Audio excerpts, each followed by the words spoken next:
episode of Winging It. Hello, everyone. Hello. Hi, Greed. Hi, Mini-Me. And if you would be so kind to like warmly welcome our lovely guest of the day is none other than our wonderful friend who I keep talking about all the time and only finally got on the show. It's Tethercat. Say hi, Tethercat. Hi, Tethercat. I fucking knew you were. Oh wait, no. Hi, everybody. Yeah, I'm the comedian. Oh my god. And hello, all of you Junebugs. How's it going? I'm the Canadian upside down blue Tethercat, known as Tethercat. There's not much about me. Let's just run with what I have. Yay! Hi, June. Hi, Tethercat. How are you will doing? Get better the further we go. I sure hope so. Otherwise, we're gonna be fucking doomed over here. Wait, let me get a dictionary. Maybe that'll help. Oh, Thesaurus. dear Lord. Thesaurus.com. Help me. Also, thank you for asking, Mini-Me. How are you doing today, June? I'm doing, I'd say, pretty all right. I got some good food today. I have accomplished at least a few little chores and household things here and there. I probably have more stuff that I gotta do after stream, but that's for later me to worry about. No need to rush these things. That's why they're called chores and not, oh no, what have you done with your lives? Could you imagine just the psychological devastation if that's what we just called them all the time? Oh my lord. I like to call them the I'm sitting in the shower with my clothes on crying moments.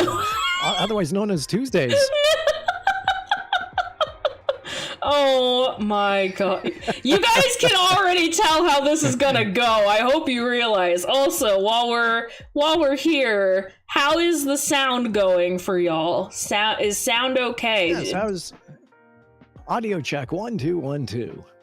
Does anybody need to be louder or shut up a little bit? Good luck on that ladder. I just did my best guesstimate. Okay, sounds good. Wonderful.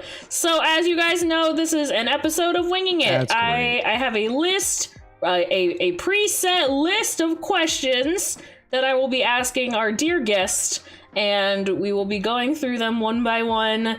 There are no rules. We do whatever. You guys already know. You guys have.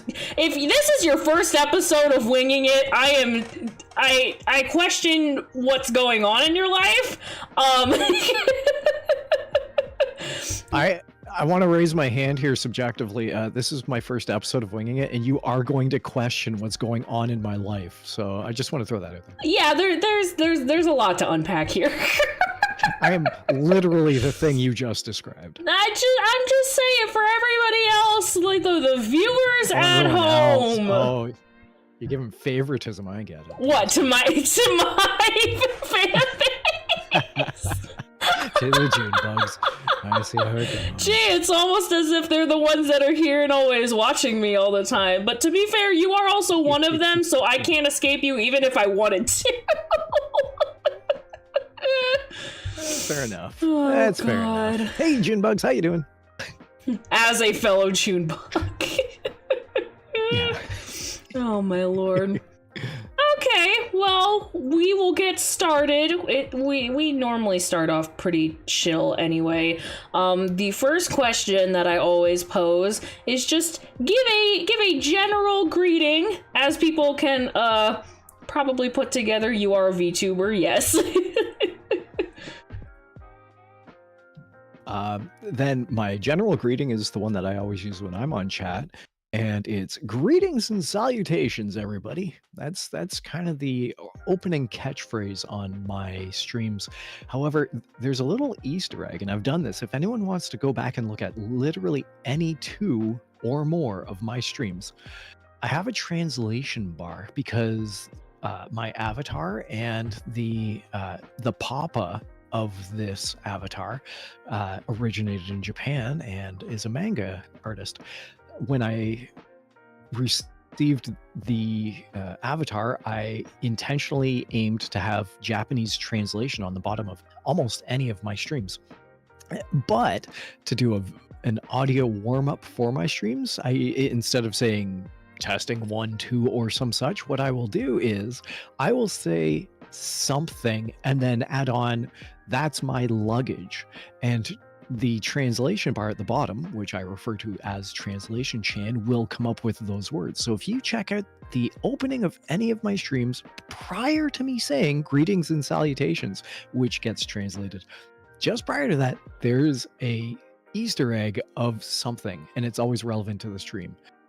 In the case of me streaming Crime and Punishment, I say, that's not my gavel, that's my luggage. If I were playing Patapon, it'd be, that's not a drum beat, that's my luggage. And that always appears prior to me saying greetings and salutations, everybody. How did I not know about this Easter egg? Because I have told no one until this moment. You gotta be fucking kidding me! What the hell? Come on, man! What? Well, now I gotta go back and watch all of that. And yeah, for just like the first 5 seconds, yeah. And you can always tell a scuff stream because some crazy thing will happen and it won't be there and you'll hear me scrambling. Oh, dear Lord. That is quite the greeting. It's just a fun little thing that, yeah. Yeah. I was gonna say, normally whenever I pose the question of asking for a greeting, it's more in terms of, like, tell the audience who you are, but you know what? I appreciate the Easter egg, so we're gonna just keep it as that. Everybody else just has to figure out what the hell's going on and who you are. I think the next 30, 50, 100 questions will enlighten everyone to who I am. You think I'm gonna sit here for 30 questions? I'm here for the long haul. I'm here for 30 questions. You can end it at 10 questions. I'm gonna just start asking my own. You're gonna start interviewing yourself on my show. Oh my Lord. So, Tethercat, what'd you have for dinner? I don't know, Tethercat. Thanks for asking. Dear Lord above! Oh gosh. Well, I will pose the second question then. I hope that we don't run out of questions too fast. But second question is, just talk a little bit about some of your interests and hobbies, some of the things that you like to stream, so that people can get an idea of what kind of content that you have. Yeah, sure. I am an old cat. I think this is the best way to preface it all. I'm an old cat, and I like old games. So one of my favorite game consoles growing up was the Commodore 64. Of that, there are 2 games that I really enjoyed playing from that. One was Space Taxi, which is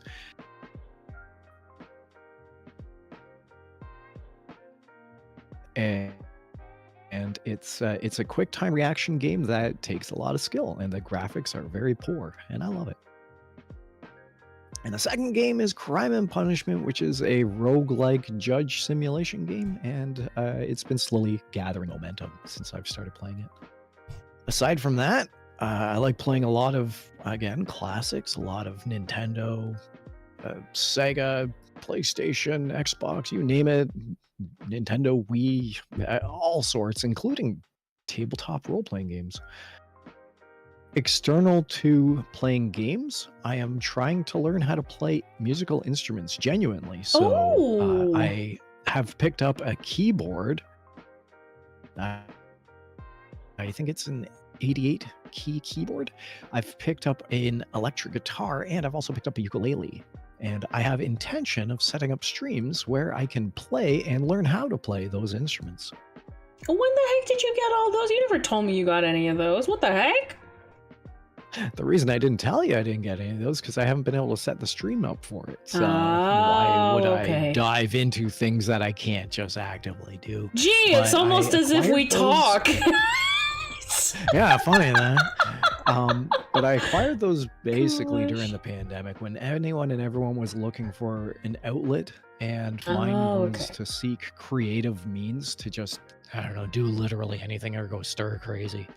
So in my case, I got all these musical instruments, but I got them at the tail end of when the pandemic was dying down, and so I didn't really get a chance to dive in. Yeah, I was able to acquire them, but I haven't done since.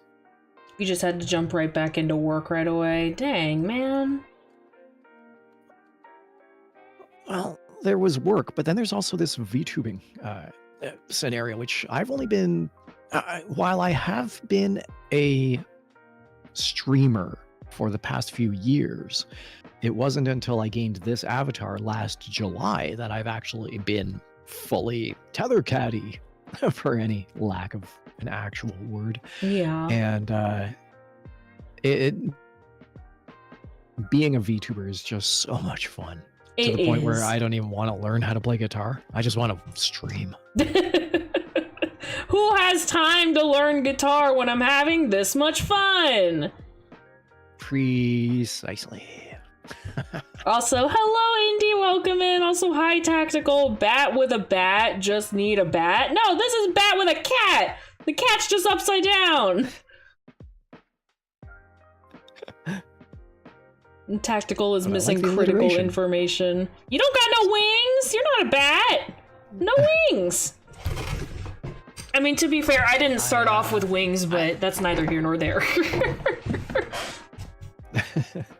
And if you look at my avatar, where my whiskers are, that's I got wings on my cheeks. They're just little furry wings. Little squishable, cheeky little wings. How far can you fly with those? Oh, not far. I didn't think so. I'm hanging from a rope, so I can just like have the rope snip and fall to the ground. That's as far as I can go. We don't want nobody's here to cut your rope, man. That's so dumb. Yay! I like the rope. It's nice. Oh gosh. The cool cat that needs a cool hat. Well, lucky enough for you, Mini-Me, Tethercat has a few different accessories. One of which he just learned the other day. I don't know why it took him that long to figure out. There's my hat. Yay! We got a hat! There's my cool cat with a cool hat. Oh gosh. And I think I showed that in. Yeah, you got that one. Well, so yeah, I'm from the. I'm a retro gamer. You're just decked out. All right. Well, I suppose that we can move on to the next question. We're already too in. Am I going too fast for you? No, I was gonna say this is gonna be a nice long interview for everybody. Oh gosh. Okay. I can limit it to one word answers if you want. No. I would never. I would never limit. No one talking about truck. You guys were not here for the little pre-chat that we had for warm up. Oh dear Lord above. Okay, so these next two questions actually go in tandem, so I'll ask them at the same time. So when it comes to streaming and VTubing, what have you found is your most enjoyable, just whatever process or thing that you get to do, and what do you find is your least enjoyable thing, just like whether it's a pet peeve or just something that you always have to keep in mind, like that sort of stuff? Mm-hmm. I can outright just say that the pet peeve I have is remembering to click the buttons, whether it's remembering that I'm on mute and I had to click audio to enable, or even the other day, I didn't even go live. I set it up so I was starting to stream, and I and a bunch of others were, yay, let's, and we're all doing our intros, and then someone said, by the way, you're not live yet. And I was like, oh no. Oh, so, yeah, yes, I believe I was there. You just have to fully enable the stream. Oh, you were there.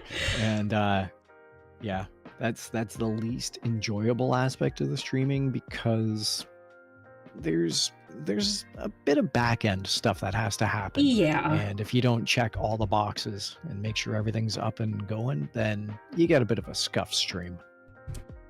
As far as the enjoyable stuff about streaming, number one, I've really come to enjoy the parasocial aspect of getting to know my audience. That has been surprising. Indy, you go sleep. Bye-bye. Take care. Oh, have a good one, Indy.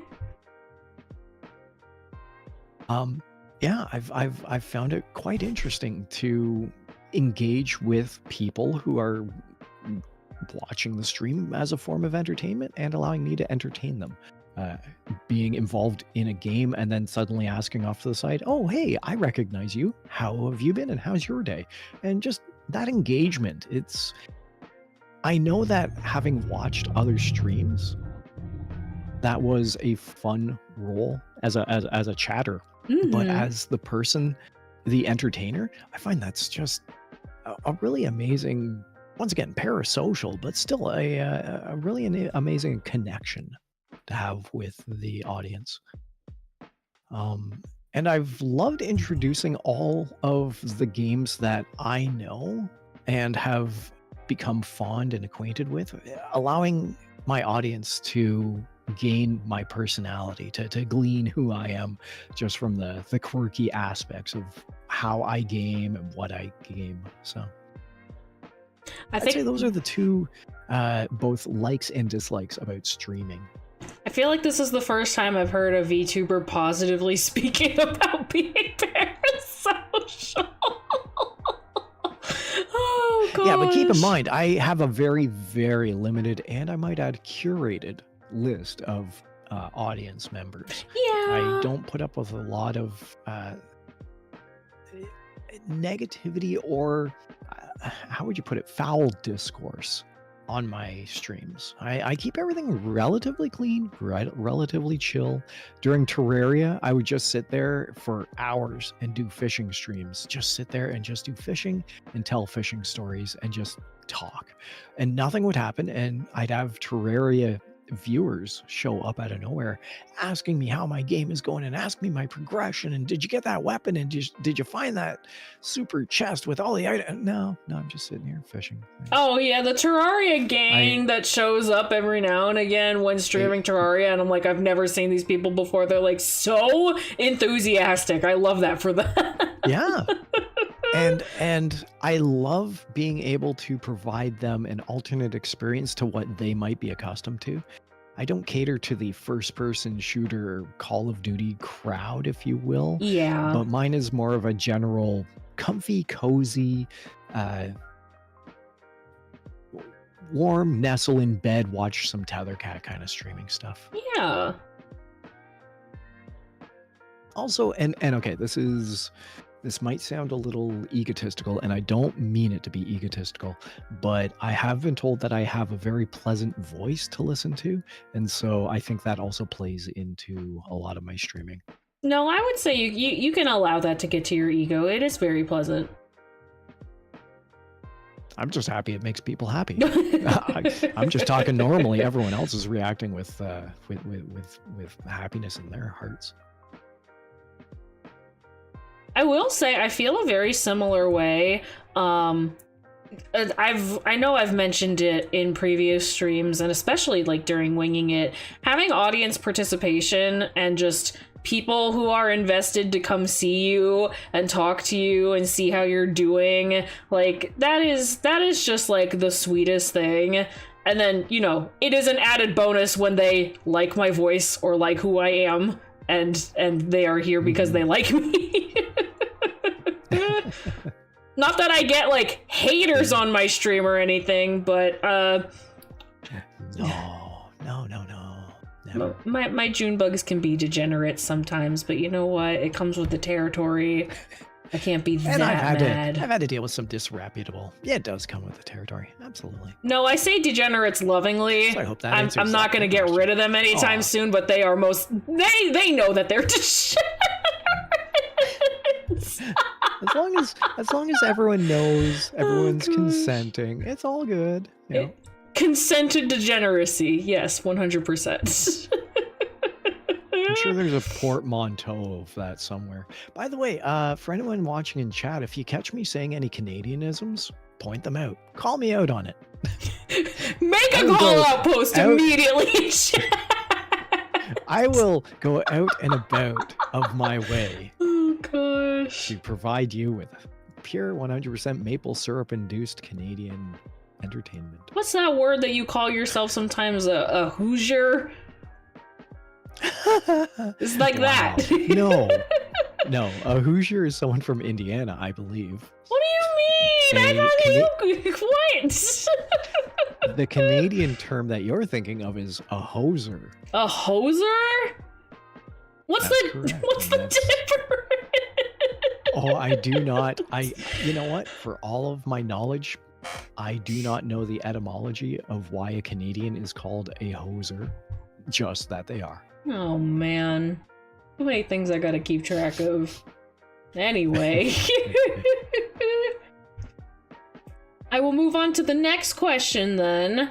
Who would you say was your first inspiration into getting into the VTubing sphere? Oh, I know that one so well. Kizuna AI. Oh, yeah.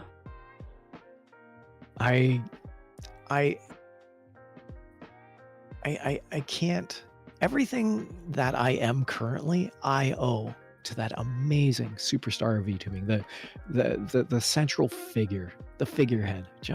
She was so inspirational back when she was prominent on the scene, and then that bled over into Shiro-chan, who laughs like a dolphin, and from there I experienced the Hololive crew with Korone and her attempts at learning how to speak English, or Pecora with her unique verbal tic and war crime laughter. There's so many, and as far as inspirations go, there are deeds that were done within VTubing, within the virtual streaming realm, and then there were deeds done outside. And to use, not get political, but to use a very vague allegory, what Coco-chan did for, what Coco the 1,000-year-old dragon did for Hololive, external to being inside Hololive, she was embroiled in a little bit of controversy that came back on her. I admired her, and I think she will forever be one of the Oshis that I uphold above many others. Oh, yeah. So there have been many influences that got me inspired to pick up and do VTubing as a hobby. I think it's hard to, ever say that any of those people were not super influential for literally anybody who's in the VTubing sphere now. Like, they all that credit really falls on their shoulders in one way or another. They've done so much in order for us to be where we are today, even if they might not be like a direct inspiration for some people. Like, I don't think I've personally ever watched like Pecora or Coco when she was like still streaming as Coco, but still it's hard to deny that anything that they've done has not in some way influenced the way that VTubing is today, and we are forever grateful for them and their contributions to the VTubing society. And if we're going into the as you just stated, you totally pegged it, like you nailed it. We can't be where we are without those giants. Oh yeah. Whose shoulders we stand. But there were also the independents, the indies, and there was one who actually also inspired me. She retired, but her name was Zombico. Zombie, ZOMBI -KO. And her shtick, for lack of a better term, her gimmick, was that she was a zombie, and as chat would pull up beside her, they would appear as bubbles, and she would shoot them as if she were a zombie in a zombie horror setting. And it was the cutest, most interactive thing that she did with her chat. She would just go around and be this zombie-like persona. And she had to. She retired at some point. She graduated from whatever she was doing. This would be about, I guess, 3 years ago. And I hope she's doing well wherever she is, because she was just doing. She was an amazing streamer unto herself, and she didn't get a lot of views or recognition. I was gonna say, I don't think the name is familiar to me, but good for her. Yeah. She, if there's, first of all, I'm glad that she did what she did and she had a good run. But if there is any continuing legacy, it's that I am a VTuber, and it's thanks to her inspiration. Yeah. Not that I'll ever compare to her, but I hope that at least, should she ever come across the early days of Tethercat, she can say, hey, that's me. That would be really nice. I feel like I will. What about you? Do you ever think that you would inspire others to be a VTuber? And if you were called out 4 or 5 years from now as the source of someone else's inspiration, how would you react? Oh God, I have no idea. I feel like I've made it very clear that I do VTubing because it is my hobby and because I think it's fun. I have fun connecting to other people and showcasing like video games that I like, things that I enjoy doing, having fun projects, stuff like that. I don't personally see myself as I don't mean to like beat myself up, but like really anything that different or special in terms of what is in the VTubing sphere, because like there's a lot of other streamers that are independent and small like me who have designs and can be like more interesting visually, have a better running computer, all that kind of stuff, and they're able to get more traction than I am. So I don't really see myself influencing anybody to become a VTuber. I can't imagine anybody citing me as like one of their inspirations 5 or 6 years down the road. I would be extremely surprised if they did. I don't know if I have necessarily done anything to earn or deserve that, but that would be very kind, I suppose.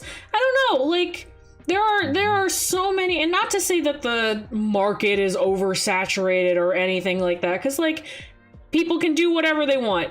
And I'm doing it because it's fun. I don't care if there's that many other VTubers. I don't care if they have this, that, or the other thing, because it's just, I do it because it's fun. But I would still be extremely surprised if someone was like, yeah, you were the reason that I started. I'm like, me? You couldn't have picked literally anybody else. Again, not to like beat myself up or anything, but you know, I'm just out here. I can't really imagine that. And I feel the same. I'm just this cat that's hanging upside down, and I just do what makes me feel good. And if anyone else wants to come along for the ride, then by all means hop on board and we'll just have a fun stream together. But to be an inspiration for someone else, I mean, I'd be flattered, but just like what you said, I don't know that I'd have earned it. However, perception is subjective, and we can't dictate who's going to watch us and be completely enamored with our actions, our words, our content, much like how we were with those that came before us. So yeah, it'd be flattering, I think. Yeah, it would be extremely flattering, but I would still be like, me? We're talking about me here? What? Oh gosh, that would be. I tell you, nice. I have done theatrical plays. I've been in movies. I've done commercials. I've been a voice actor on several occasions, incarnations throughout the long life of this cat, and I do have people, strangers, come up to me and tell me that I've been an inspiration and an influence on their lives for whatever reasons those might have been. So I don't see this being a surprising. I suppose, yeah. Flattering. I wouldn't know why I deserved it, but as long as I don't know, as long as I'm entertaining, I'm happy with what I'm doing. Whatever else anyone else wants to take from it, good on them. Yeah. Oh gosh. Let's see. Okay, so kind of in a similar boat with this question, but not quite. Who would you say that currently are your biggest influences? Whether it's a VTuber or not, but who do you take inspiration from? And if you say me, I swear to God. Oh god. I only have one, and it's the extraordinary June Koumori. I can't You can find her on stand YouTube. you. I cannot stand you. I'll be dead honest, and I'll say that no one. Really? I think that leading up to the debut of Tethercat about 6 months ago, when I was really starting to get into this, I may have said that my close friends, the people I know, the personal interactions, one-on-one, face-to-face handshake over a coffee, my friends who have done web streaming would have been my inspirations in a recent sense. But I've deviated from where they go. Our branches have not crossed paths. One is a really amazing and successful first-person shooter player. Another is a musician and plays in Toronto at gigs. I'm just some cat that plays Commodore 64 games. What do I know? So although our paths have separated, I would have said that 6 months ago when I first started streaming, they would have been my influences. But currently, I feel like I'm just going on my own path. And I don't actually have any current people that I admire / are influenced by / follow. Everyone's just doing their own thing, and I feel like I'm a peer to everyone, as opposed to a fledgling staring up with stars in my eyes. That's fair. I think that's the probably most mature thing that you can do, honestly. Like, there's nothing wrong with finding influence in others and enjoying getting to watch others, seeing what their content is, getting ideas through other people's content. But honestly, since you're kind of in that similar boat of you're doing it because you like it, it's actually totally fine to not be influenced by anyone. Just do what you want to do. Yeah, and also that comes with its own pros and cons. Over on my Twitch site, I love streaming movies and music and everything I can, and boy, does Twitch not like that. I get the ban hammer quite a bit because I do what I want, and they're like, you can't do anything you want. Oh, yeah. Fair. Good to know. And YouTube has similar restrictions, and I'm learning those as I go along. But that's the fun of doing what we do. I don't know. Sometimes I feel like Twitch can be pretty cutthroat with the people that are making them a company. In terms of, like, if you're not doing it for money or to become a partner or to do this or do that, they don't really care that much about you. But I guess the same could be said about YouTube, but you know. Absolutely, and all social media. I mean, the state of advertising one's self and interacting with a core audience has been so dramatically upturned in the last 2 years as compared to the way it was previously. I think Discord is reasonably the only streamer-friendly software and source that a VTuber or even a web streamer can have, because if you can't handle the YouTube algorithm, or if you can't handle the Twitch terms of service, or if you subscribe to X or Twitter or whatever it may be on any whim of a madman, then you're just flying in the wind. But Discord at least has offered a stability for a lot of people. Oh yeah. Thank you, Discord, for your continuing support to the VTubing community. I don't know if I should be giving them a shout out right now, because I just saw a video from maybe like a week ago of them laying off like 17% of their company. So maybe it's not a great timing.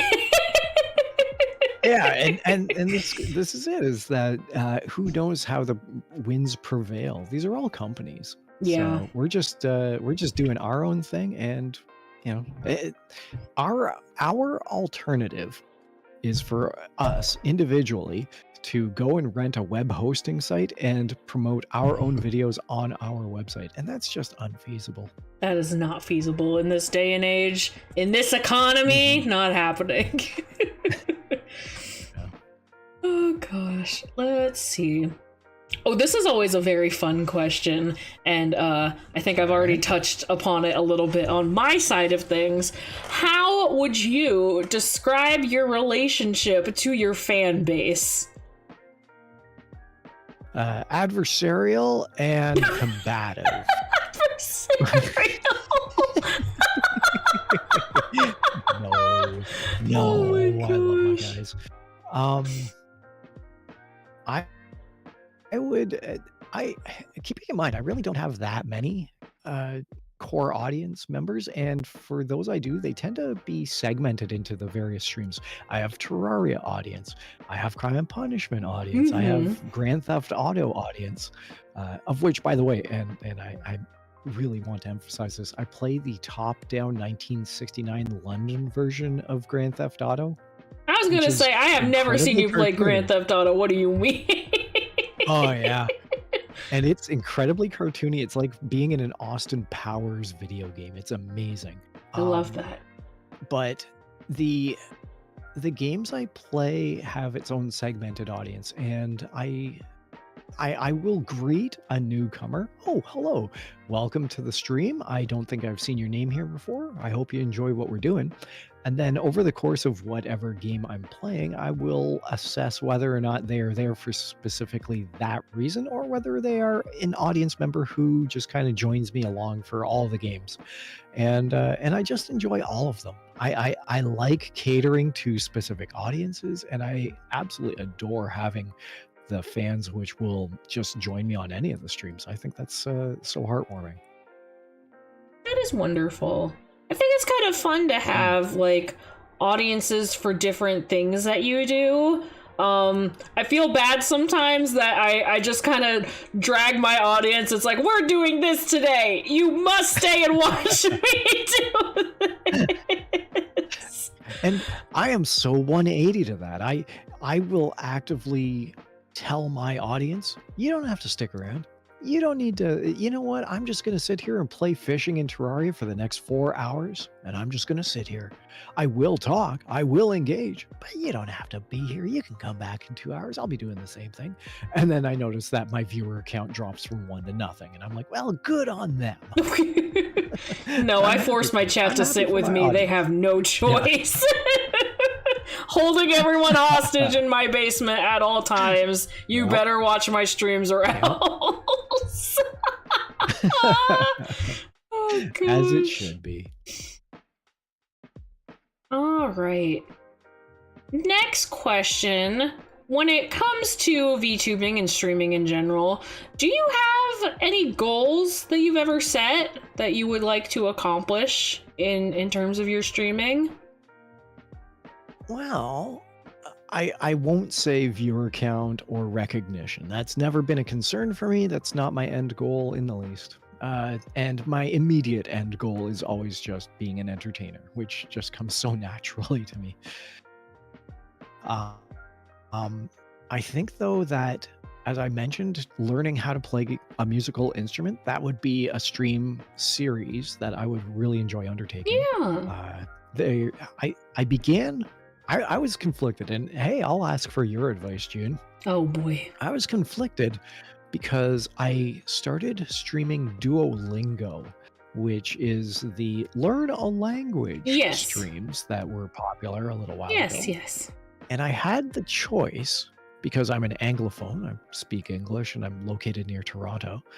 I had the choice of either learning Japanese and catering to a Japanese fan base that have recognized me on their end, even though there is definitely a language barrier. Mm-hmm. If I were to learn Japanese fully, even rudimentary or somewhat advanced, I would be able to interact, engage, and garner a large Japanese audience of people just wanting to play Mario Kart or what have you. Yeah.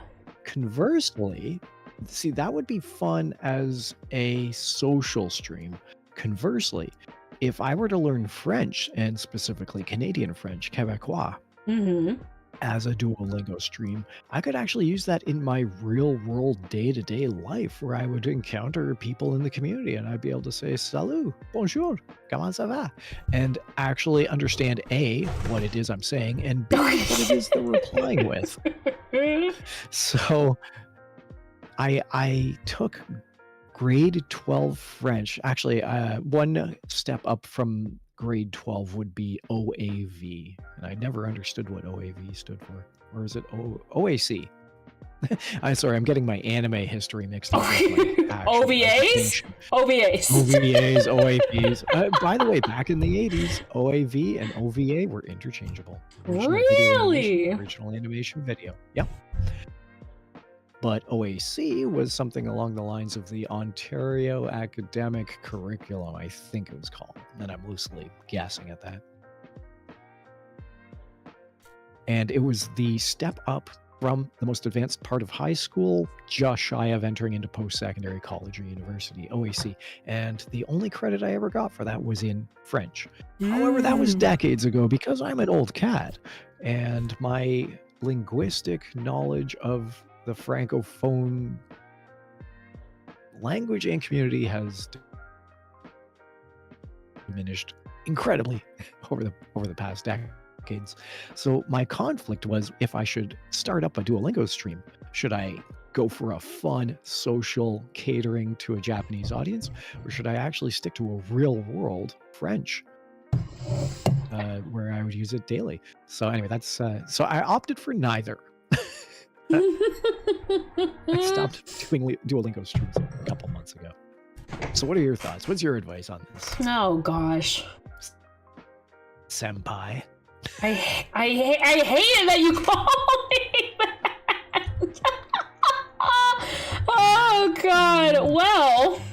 Well, if I had to give my 2 cents for it, I would say that I guess the biggest concern that you would have to keep in mind is, are you willing to learn new alphabets?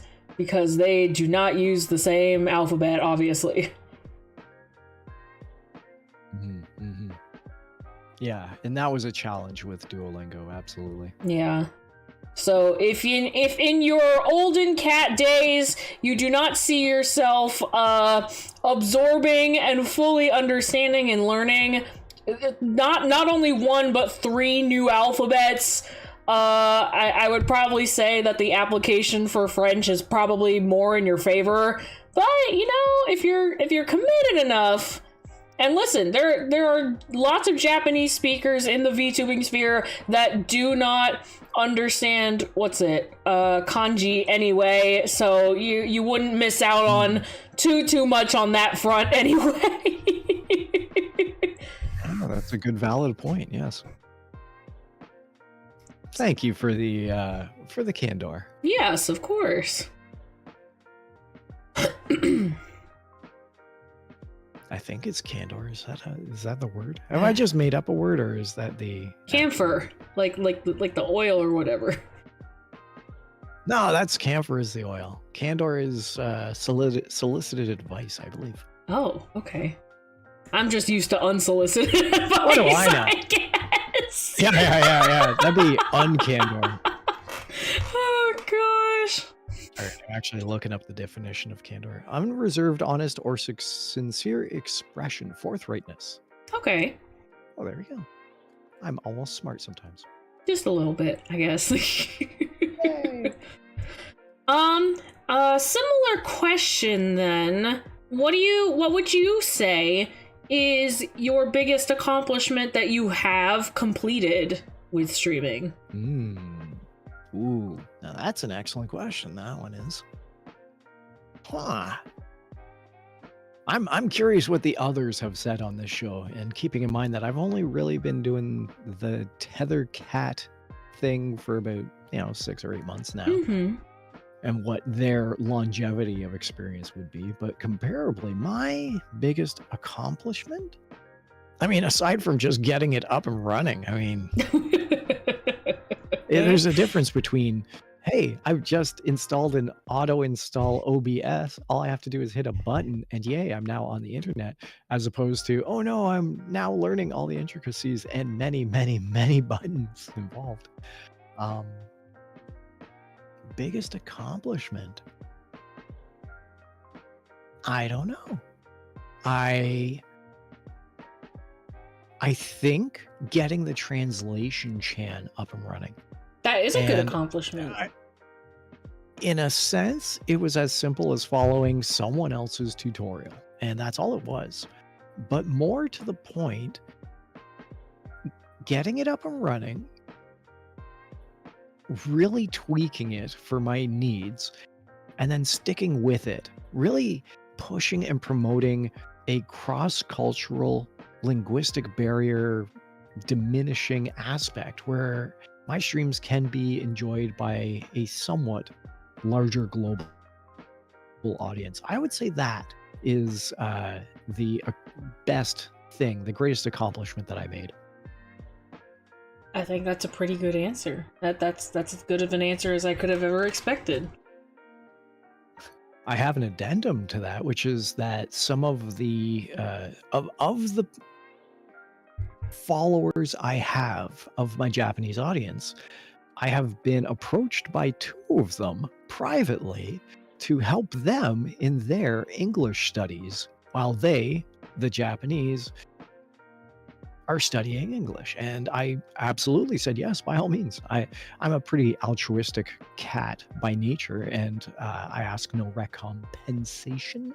And I said, yeah, totally. I will help you with English as long as you don't make me pronounce recompensation.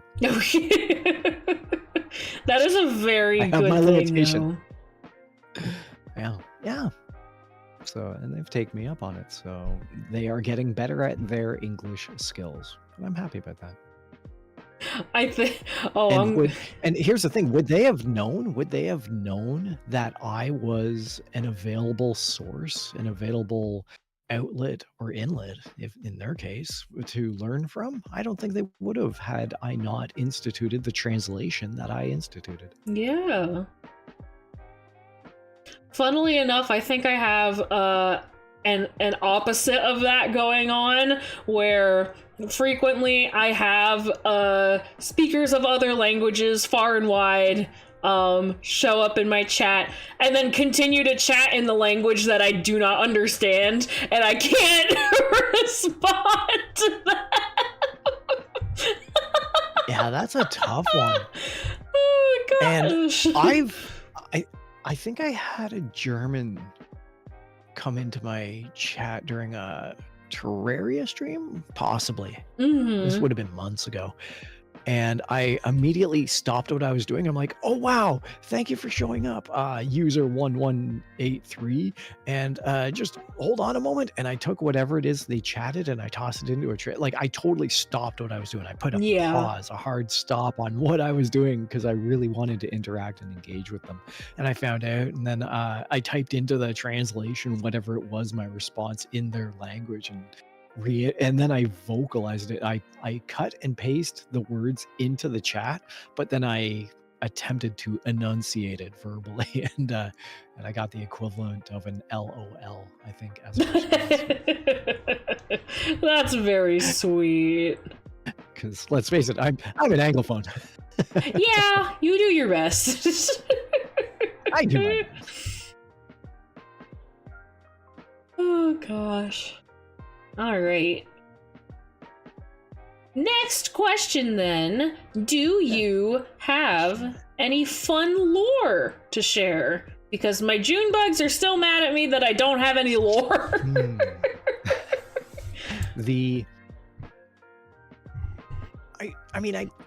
I attempted to make lore, and I debuted, a quote unquote debut, and no one cared. So I gave up the lore within about 2 days.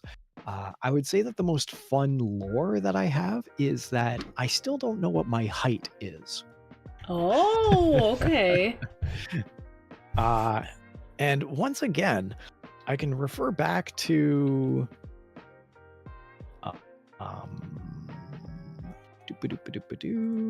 I can refer back to the fact that no, yes, not that. This implements that you would find in a garbage dump, a junkyard, if you would. The whole premise of a Tethercat is a cat who's been served up a rough life, hanging from a rope in an abandoned playground that has somehow found fun nonetheless. And so I've got a garbage can lid, a fishbone, used strainer with a dent in it. Those are just some of the things that I have.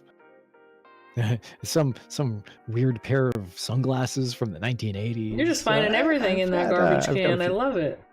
I totally am. A gavel. There's a gavel in this garbage can. Yes. And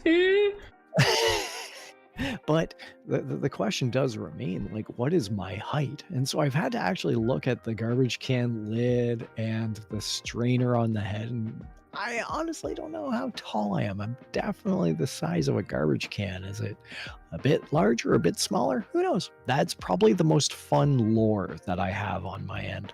No, I love that for you. That's great. You're the size of a garbage can. There we go. Let's run with that. Also, another very special guest has joined us. Oh, hello, special guest. I think I know the special guest that's joined us. He's trying to eat the microphone a little bit, and I have to deter him. If everyone listens closely and they hear a purr, it's not me. It is surprisingly not Tethercat. Oddly enough, I have been able to do and I'm going to again quote unquote here, a purr ever since I was in elementary school, and it baffled my teachers and fellow classmates. I can attempt to do it here, but I was gonna say we can investigate this after. Fair enough. Oh gosh. But there was one other interesting piece of lore I was yeah, that's what I was gonna say. Was I think that no one cares about the lore of Tethercat because specifically I'm just hanging upside down all the time. And I think everyone's too transfixed at this cat that just hangs upside down from the top of a screen, which is such an untraditional means of watching a VTuber, that they don't care for the lore. They're just more, you're a cat hanging upside down. I get that quite frequently. They're more fascinated by the novelty. You're observant. Yeah, absolutely. That's it, 100%. Yeah. I get it. That makes sense. Sorry, I have to soothe the child in my arms so that he doesn't accidentally mess up my model. Does that very frequently, and I need to be careful. Gosh. Lemur cat. Are you a lemur? Totally. 100%. I'm not a lemur. I mean, I'm pretty sure I'm not a lemur. I could be. You don't sound very convinced yourself, so maybe there's some investigation we have to do there. Well, it's not tether lemur, so I think, I don't know, it's questionable. It's fine. I'm not saying no. I'm just saying it's questionable. It's as good a guess as any. Yep. Oh, my next question's one of my favorite ones too. Please, what is it? Is there anyone that you can think of who you would love to have as a dream collab? Ooh. Ooh. You know what? My answer is both no and yes. I can't see a dream collab individual. I can't see a persona. Someone would be, hey, everyone, I've got a celebrity on. I can't see that. I can't even envision it, not in the least. However, one of the things that I always wanted to introduce to anyone that I ever came across was an amazing game called Crime and Punishment. Yes. And so when I began streaming Crime and Punishment, I had an audience of no one. And then slowly over the course of years, and then months, and then days and weeks, I have gained 1 and then 5. And then I think I'm up to approximately 12 people that I've had as my guest bailiffs on Crime and Punishment over the past couple of years. For me, it's not that I would have a dream collab, but more that collabing with my favorite game and getting other people to enjoy the game that I love so much as I love it is my dream. So that is my no and yes answer, is that I can't imagine any celebrity I'd like to collab with. Yeah. But I absolutely adore, I am enamored with the thought that I have not just friends and family, but absolute strangers who I've never met. People either as VTubers or people in the chat joining in on my favorite games and having as much fun as I am playing those games. That is my dream collab. Oh, yeah.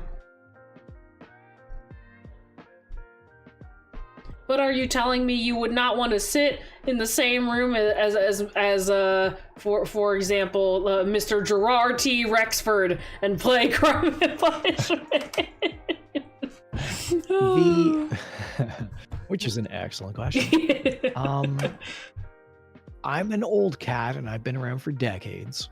I've met famous people. I have played Mortal Kombat in the arcade with famous people that are globally known. What? Household names, if you would. So the notion and the recognition of fame doesn't really register in my head. People are just people. Cats are cats. Fruit bats are fruit bats. And everyone just is who they are. So no, I wouldn't want to specifically be a collab with any one persona per se. I'm just happy if anyone shows up, regardless of whether they're a no-name viewer or if they've actually got millions of people in an audience. I'm certain, I am positive, and I speak with 100% certainty that if I were to actually make some phone calls, I could have people on my channel who would blow everyone away. I have no desire to do that. Why would I? I don't seek the fame or recognition of that persona, even if they were to come in as John Q. Public and not reveal who they are. I would just more be enamored to have fun with whoever shows up whenever they show up. Dang, man, I got a whole list of names. Oh, yeah, okay, well, I'll throw that question right back at you. If you could do a dream collab with anyone, who would you do a dream collab with? I feel like y'all are already sick of hearing me talk about all of these people. Oh gosh. Well, I mean, number one, and I've always talked about it. I think Rekka literally just made fun of me yesterday talking about him. But Mr. Vox Akuma, if ever there was a man that I would love to do collabs with, he would be number one on the list. I think I would pass out and die first, but you know, it'd be fun while it lasted. And I have such a soft spot for so many of the wonderful English talents at Niji Sanji. I think that the talents are just some of the best in the industry. They do so much. They have been like pillars in the community, as well as those who may or may not have made their previous personas known, but are going under new or different names. For example, Miss Doki Bird, who has been blowing up recently. Good for her. Good for her. Matara, Kuro, some of the different talents at VShojo. I have yet to really dig into Hololive, in all honesty, but I will say, I think if I had to pick a favorite, Gold Bullet is just so girly coded. I don't know how to describe it. The fucking Zerap was sending me just random shit that Gold Bullet tweets or says or does or just whatever, and I'm enamored. I'm absolutely enamored. Gold Bullet is one of the girlies, and I love him so much. Yeah, the Holostars, they get a bad rap, but they are such wonderful guys. I don't understand why they would. I think that they're absolutely fantastic, and they shouldn't get a bad rap. Haters be haters. That's all it is. It's just the internet being the internet. Yeah, they are losing out. Knew you would like you. How could I not like Gibby Greed? Gibby is perfect in every way. Of course, I love Gibby. I love him so much. All right, so I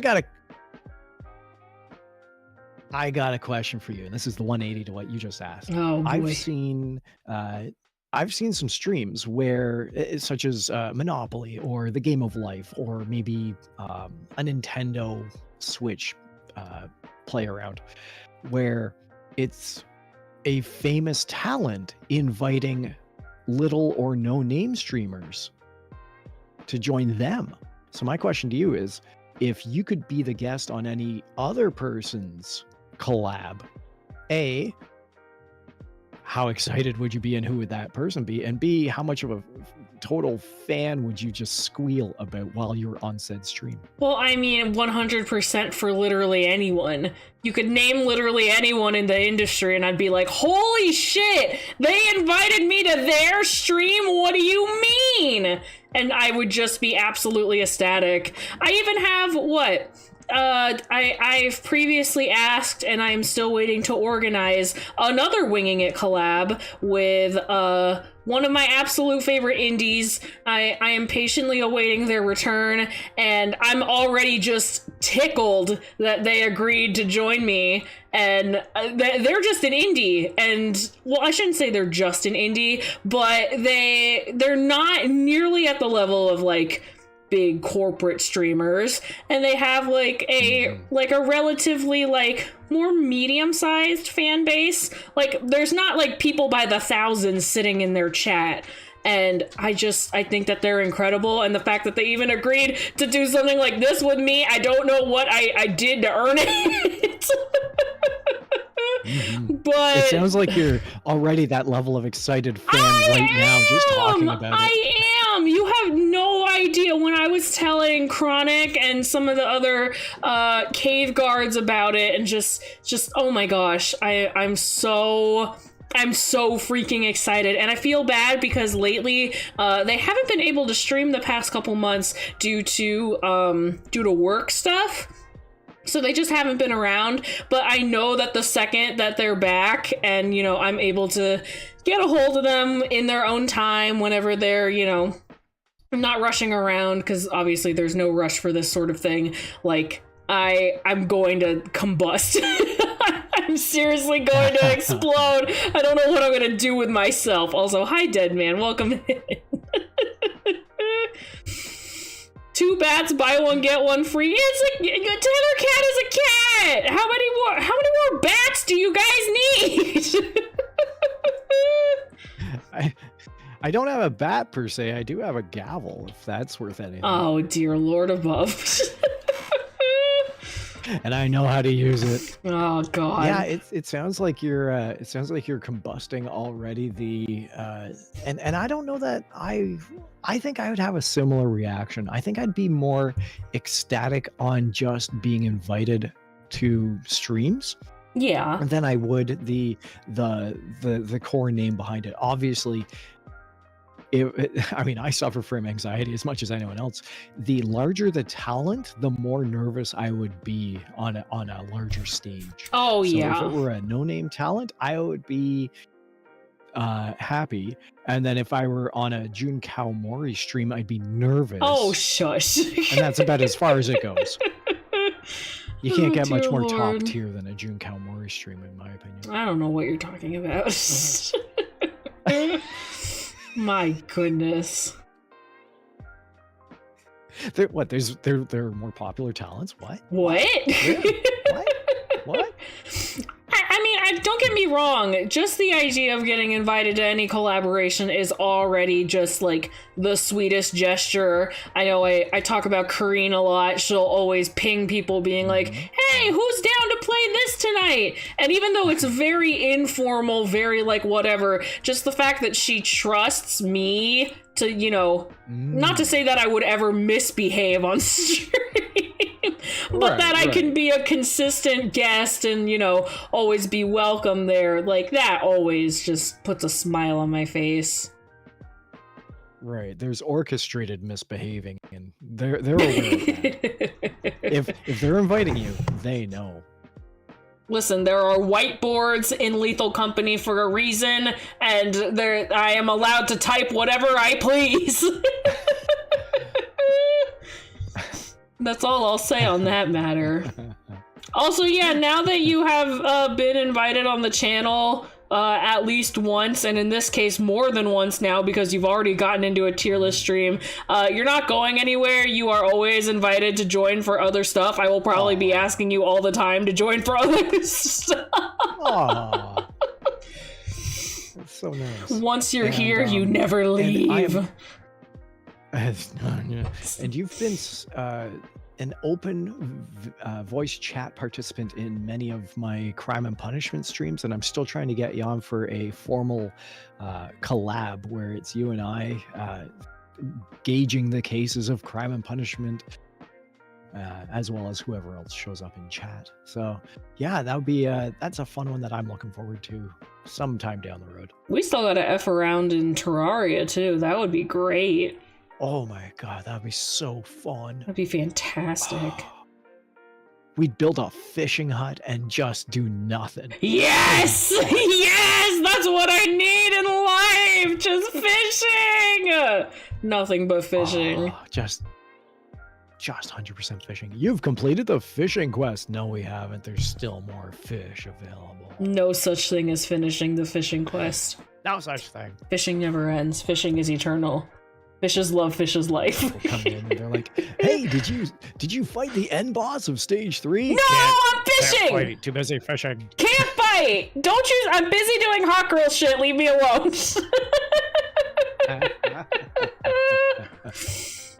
Oh gosh. Next question. Oh my god, we're already like an hour and like 12 minutes in. Next question then. And you've already like alluded to it a bit, but are there any skills that you desire to learn either for streaming or just on stream as an activity? Then I think we've already touched upon that. Yeah. Definitely learning some music, learning some language, and anything that the interaction with an audience can teach me. So I will be streaming one time and someone will say, "Hey, did you know this interesting fact?" And I'll say, "I didn't know that." And then I'll be smarter for that. So yeah, I think we've already touched on this. All right, so then the question after that, and this is something that I have spoken about at length, and it might be just a little bit on the nose topical for this stream, but the discussion of independent streaming versus being part of a corporation of streamers. Okay. So what's the question then? What's my take? Yeah, just sharing your opinion on it. Like if you have any specific curated, I don't know, just poignant details. I'm curious when you came up with that question, whether it was prior to the last 2 or 3 weeks, or Oh no, it's always been in. It has literally always been in. It's just a bit on the nose for this one. Just a little bit on the nose. I would say that I've never. My ambition does not extend to being part of a corporation, and that includes if you wanted to be a part of a corporation, you have to set up an application form. You have to do interviews. You have to exhibit that you know what you're doing. You've been a talented streamer. You have a certain number for audience. There's stipulations and hoops that you got to jump through. Yeah. I've never been about any of that. I'm just, hey, everyone, look, I'm showing a copyright movie, and oh, it's struck down. All right, thanks for showing up and watching. I don't care, right? And and then, so I don't think I would qualify for being part of a corporation. And then on top of that, I currently have no ambition to be part of a corporation. With that said, I have nothing against anyone who wants to be part of a corporation.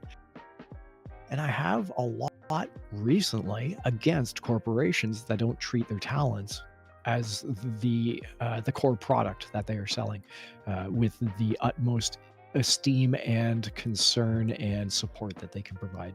So yeah, I don't know. I think my opinion is reflective of everything that's been going on in the Niji world over the past 2 weeks. It's just there are comparisons being drawn between Niji and Hololive. There's questions about mental health. There's so many things that are revolving in the current discourse that I don't really feel I have the authority to state my opinion on, when all you need to do is just turn on the news and everyone, the vast majority of logical, reasonable, and humane people are voicing exactly what needs to be voiced at this time. Oh, yeah.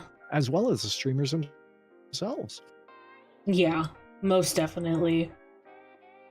I think, like, previous to the past 2-week dumpster fire that's been happening, the discussion was more based around, like, I guess, like, what the benefit of being a corporate streamer would be versus being an independent. And, you know, like, some of those things are definitely at play here in this conversation as well. But most certainly having focus on mental health and how you are viewed. And obviously we can see that corporate streamers are viewed in many different ways. From themselves, it can vary, but by their fan base, they are absolutely adored.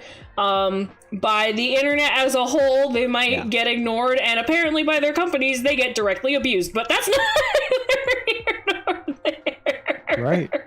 No, that happens. I alluded early on to a scenario that Coco had to deal with in Hololive. And at that time, Hololive was not the most supportive for their talents. And actually her actions kind of caused such a rift within that corporation that they had to revise their entire outlook and policies regarding their talents. For the better, I might add.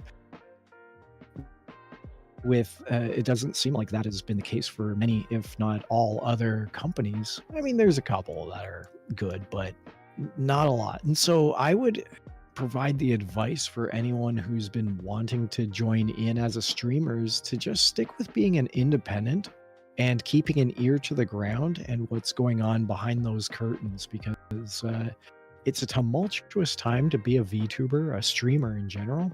And being independent isn't so bad. It's liberating. It's fun. There's a little bit more effort and you don't get as much recognition. But honestly, you should really be doing it for yourself. You should really be doing it so that you have fun on your terms, your vibe, your audience. Yeah. And listen, I think starting out as a streamer, I was already in that I was in that mindset where it's like, I want to be a big part of Niji, Sanji, of Hololive, of whatever, blah blah blah. Like, oh, you get to collaborate with so many cool people, and you get to do this and do that. And now, like, after this many years of being in the public and, you know, streamers being honest as much as they can to an extent with, you know, their contracts and whatnot, that curtain is being lifted a little bit. And you know, like that old Hollywood saying of like, it's not just the glitz and the glamour, there's like stuff going on. But you know, I feel like only recently really has that curtain really been lifted, and it's very much more apparent, and I'm more and more comfortable with the fact that I have remained independent, and I have no like lingering thoughts of joining any sort of corporation, at least at the moment, and I don't think I'm going to change my mind anytime soon. Right. And I think for beginner and newcomer streamers, especially those who are young, and keeping in mind I am an old cat, the starstruck glamour of being able to collab instantaneously with the superstars that one would admire can sometimes put a different outlook on how a fledgling streamer goes into the industry, as opposed to, say, a salty old soul like myself who has interacted with so many famous people that it's very much like that Saturday Night Live episode of putting pants on one pant leg at a time, except that they're just gold pants. I mean, I don't know. It's there's no glitz and glamour at my age, and no need to join in to, oh wow, I get to be with my favorite Oshi. Nah, none of that exists for me right now, and and I hope that is imparted upon new streamers to VTubing. Yeah, and I think as, you know, time progresses, and especially right now with the, I guess, climate of corporate VTubers, people are more and more open to the thought of supporting indie VTubers and checking out what they got going on. So it's definitely a much needed boost to, I guess, our side of things. It's unfortunate to see how it's been affecting the, like, corporate superstars in some ways, especially if you care about them and you like want to see them succeed. But you know, overall, I think it's at least good on our end as indies to encourage other people to, you know, support independent streamers and then see what they got going on. Absolutely. And I would advise anyone watching in chat, and it's something that I do, which is I take a look for the games that I like to play, and I will use a filter and not watch anything with thousands of viewers. I will actively look for low, non-existent streamers, and I will support them. I will engage. I will hit like on their videos. I will chat in their windows, and I will, if they are of such a nature, I will share their content. So yeah, it's a good time to be in India. I fully agree. Yeah. All right, so then moving on to the next question, and you've already discussed it just a little bit. What would you consider your main content or variety with your streaming? External to just games, I think that the main content I provide is just a really chill stream. No matter what it is. I was joking with my, who was it? I think I was playing Exit 8 or Metroid Prime, and I was joking with my viewers, of which there were none, by the way. I was streaming to an audience of 0 at that point, that I should purchase a heart rate monitor and slap it on me, because I was not being affected by the game whatsoever. I am such a chill provider that people who say, hey, look, there's a novelty act of a blue cat hanging upside down, and they're hoping for excitement, are just left with the novelty act of a blue cat hanging upside down, talking to them really softly. Oh, yeah. Regardless of the explosions happening on the screen or the action involved. So I think a heart rate monitor would provide the content that I am attempting to deliver. Just a chill stream that's comfy. I don't know why my brain just connected this for a second, but you know what game I think I would have a lot of fun watching you play? Mm-hmm. Totally Accurate Battle Simulator.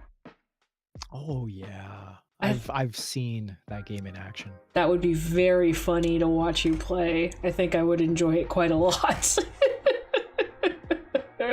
There are a couple of games that would just make me laugh. I'm pretty certain that would be on there. Oh, and incidentally, I should say that it's difficult to get a strong reaction out of me. I don't tend to actually, I jump scare quite a bit. In fact, if you watch the Exit 8, you'll see that I'm a very timid and scared cat. I react, I jump. But I don't get angry and I don't tend to get excited. So to get a good laugh out of me, a good hearty like laugh out loud is an accomplishment. There should be an achievement unlocked should that happen. What do you mean? I make you laugh like that all the time.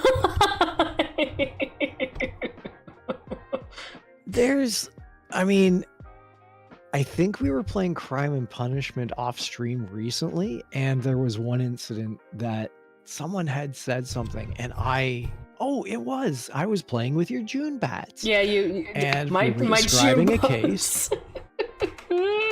Your June bat / June bugs, yes. And I apologize to the June bats. And one of your June bugs was following the case along with everyone else and uttered the phrase, "This is the weirdest game of Clue that I've ever seen." And that remark actually caused me to bark out a laugh like nothing you've ever seen. So your June bugs, I can't thank them enough for eliciting one of the strongest responses of laughter that I've engaged with in months, if not all my time being on stream. So kudos to you, June bugs. I did the same thing. I think within that same session where, what was it? Something like speaking softly, because you were quoting the fucking Theodore Roosevelt quote, and then you said, "Yeah, I also carry around a big stick," and I was the only one who like clicked that you were doing Theodore Roosevelt, and I started laughing, but then everyone else thought I was just laughing because you said big stick. I was like, "No, you guys are dumb. It's a funny quote." Right. And I think that was something that Rekka had initiated, and we were just following along with that one, yeah. Something like that, yeah. Oh, God, Rekka is a riot. Too funny. Yes. All your June bugs, they all have their own unique, distinct personalities, and I enjoy engaging with your community. Oh, they're unique, all right. Oh, I actually already know the answer to this next one, but for all the truck. Wonderful viewers, no, not truck, not truck. For all the viewers at home, what? Stop! What is your Oshi mark, you fucking bastard? Oh, yes, the Oshi mark. You know what? When I first started, I didn't know what I was. I knew I was a blue cat hanging upside down, but I didn't know what I was. I didn't know what I would contribute to being a persona. So in my debut, I actually created 4 debut cards, 4 debut slides that I could show, and they'd be like, "Here are my interests. Here, I like anime. I like music. I like this and that. My dislikes are porridge," or whatever it is that I had put on these cards. I introduced them that way. And I think I dropped all of that within like probably a month or 2. Yeah. I don't think I've looked at it in months. The Oshi mark I chose in my initial debut stream was that of a cat, just a cat. You type in cat and you get the little emoji, and there's your Oshi mark. I have since adopted something completely else. And I think it was one of the audience members, someone in chat, had put an upside down smiley face. And I thought, that is me to a T. Yep. That there. My Oshi mark is an upside down happy face. You can't have more of an I don't know any other VTuber who encompasses or embodies a happy face upside down than me. So I proudly own that Oshi mark. I am the 100% personification. Granted, as a virtual blue cat. Yes. Of that Oshi mark. You know, I don't think A, I've seen any other upside down cats. B, I don't think there's any other fruit bats. I've seen lots of other bat VTubers, and I follow quite a number of them on Twitter, some of which I need to get on this show, by the way. But fruit bats? Most of the time they're vampire bats or just regular bats. I don't think I've found any more fruit bats.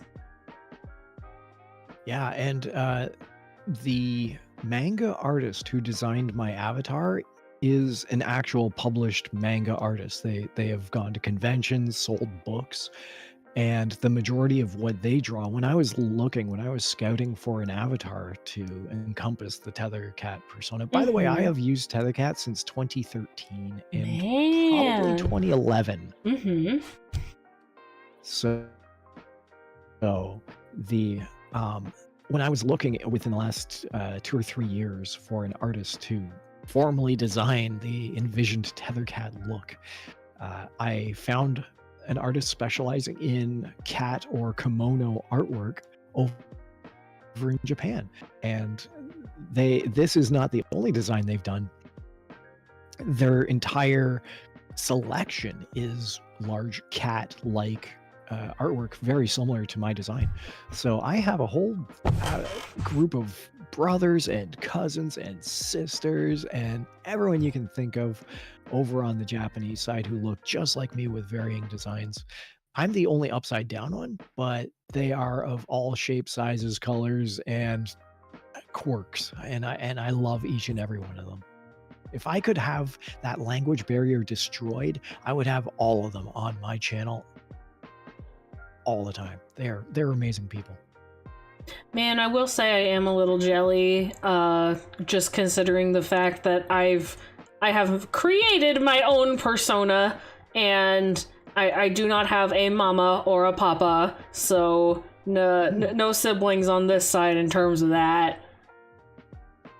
But you say jealous, but you should be proud too. I mean, I am not an artist. Anyone who goes to my social media page will see my artwork. In fact, all you need to do is watch my stream, take a look at the outro where it shows a kind of a crayon-induced nightmare of a cat walking on the ground. That's me. That's my drawing capability. I am not an artist.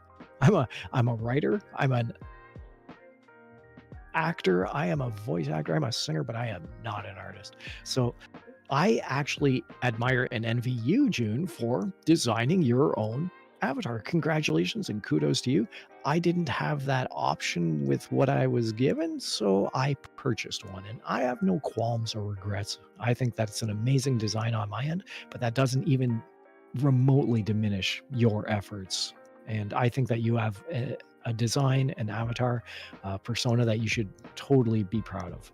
I mean, Thank you for the lemur comment, Lord Theo. Lord Theo. I guess you have to rebrand. You're a lemur now. Yeah, Tether Lemur. Thanks, Tether Lemur. Oh gosh.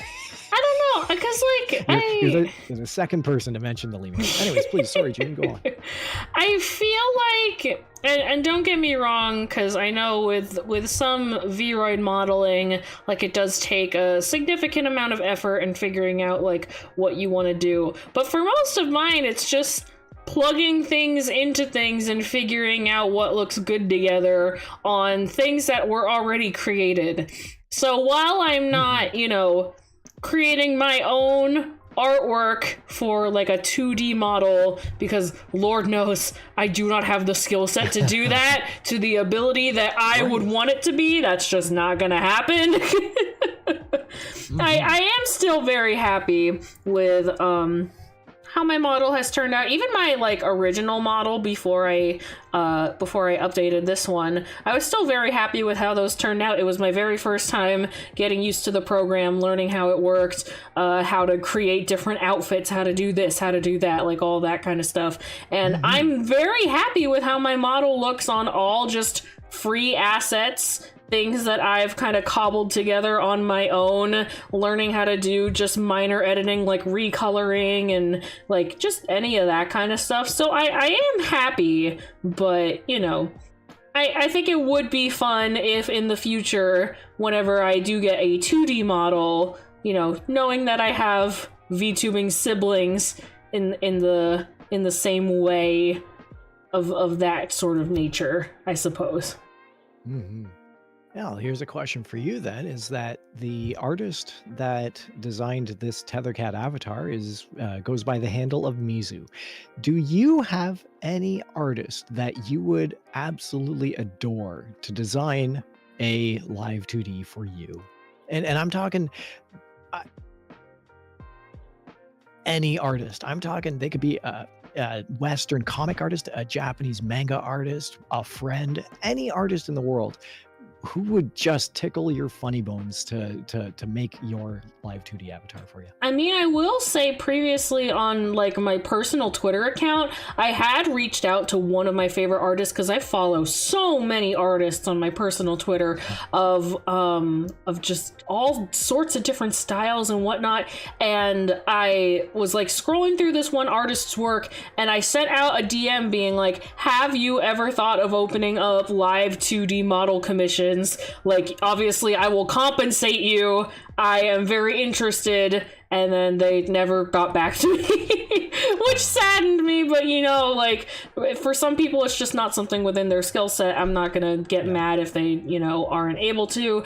But I am following quite a handful of artists, even on my other account, that I am very tempted to reach out to at some point. But, you know, I feel like I want to wait. I want to hold off at least a little bit because, you know, that requires money that I don't currently have. Yes. And if it doesn't, hey, welcome back, Indy. If it doesn't require money, it requires status. And if you don't have the status behind your name, then that also could be a hindrance. Yeah, no, I'm not even monetized. I feel well, you go ahead. All right, I'll go ahead. I feel like I've approached artists to do commissioned work and they've turned me down. And that's just me like being the fry, throwing my money in their face, and they've turned me down. I don't know. They're out there. Artists are hungry, but sometimes it's just a matter of timing. It could be any number of factors. And I'm trying to make it a point, at least right now, I'm doing my best to save money to have a better computer eventually for streaming purposes. And until I get monetized, I kind of feel a little guilty buying like other streaming accessories when I don't even have the type of system to make things run better. So I at least want to wait until I've hit monetization on YouTube, and then whatever I earn through monetization of YouTube, I just want to invest back into my streaming right away. So whether that's I get $20 every week, or whether that's I'm getting $500 every week, like I just want to put all of it into my streaming because that's what the money is being earned from. That's what I want the money to go towards. That's understandable. I love the comment from Indy over there. I know you guys put up with so much just for me, and I don't get it. It's part of the charm. It's part of the attraction. I don't know how charming my scuff is. I feel like there's an acceptable level of scuff, and I have most definitely surpassed that at points. I'll tell you, and this is from experience, if they're still around after the scuff, then it's an acceptable level of scuff. Greed, if I ever have to play more Avion in my life, I swear to fucking God, it was not happening! No! Oh my God. Greed, drop the biggest dono imaginable so that I can get a beefier PC and I will play through whatever other Avion games exist. I swear. I swear. Indy, you're too sweet. I don't think I've earned it. Pocket.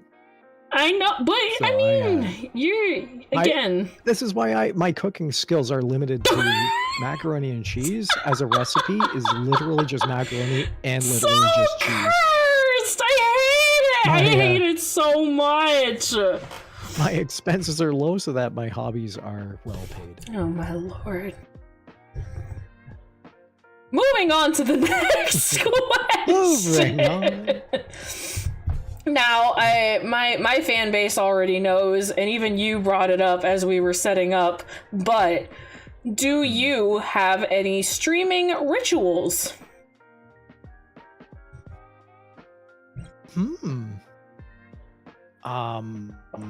Excellent question. I hadn't actually thought of it. Now, I know I mentioned the Easter egg at the beginning of my stream, and that is mostly just a setup usage to make sure that everything's up and running. I always try and keep a bottle of water near me, and which, by the way, I do have a bottle of water, and every now and then I go into chat, of which I can't do it right now because I'm on your channel right now in a totally different format, and then every now and then intermittently I'll type in hydration check, at which point I'll go and take a slug of water. So hey, everyone in chat, can you type in hydration check for me right now while I take a slug of water? You're telling my chat to do things on your behalf. You fit right in telling my chat to do stuff. Oh gosh. That's much better. So I always keep some water with me whenever I'm chatting, and then as part of the ritual every now and then I will there you go, thanks Greed. So as part of the rituals, hey, thanks Indy.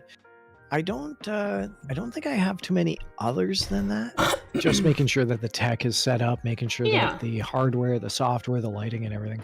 Oh, Lemonade. Jeez, that would just kill the vocal cords of any streamer ready to go live.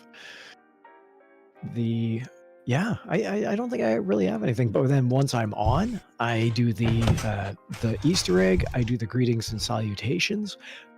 When I do my outro, I always say thanks for watching, which is a something I adopted very early on because my two loading screens are a pause screen, which show the word pause, P-A-W-S. Yeah. Because I'm a cat. And my outro says thanks for watching, because my other Oshi mark, and I'm going to use that exceptionally loosely as a term, was the smiley face, the Shift 6_Shift 6 smiley face, which when upside down looks like a set of fangs. So I always said thanks for watching, and then I type in a ASCII smiley face. Yeah. But honestly, I'm willing to drop them, and I'm not committed to any real, I don't know, things except for the Easter egg and the greetings and salutations. I think that's my setup in a nutshell. Hi Igor, it's good to see you. Welcome in. Igor. Also, yes, Indy, I'm very, very aware of how badly you are obsessed with lemonade. It's like how I'm obsessed with like tea and sweet tea.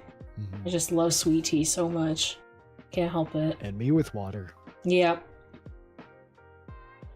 But yeah, Igor, we're lemonade doing good. Check. Lemonade check.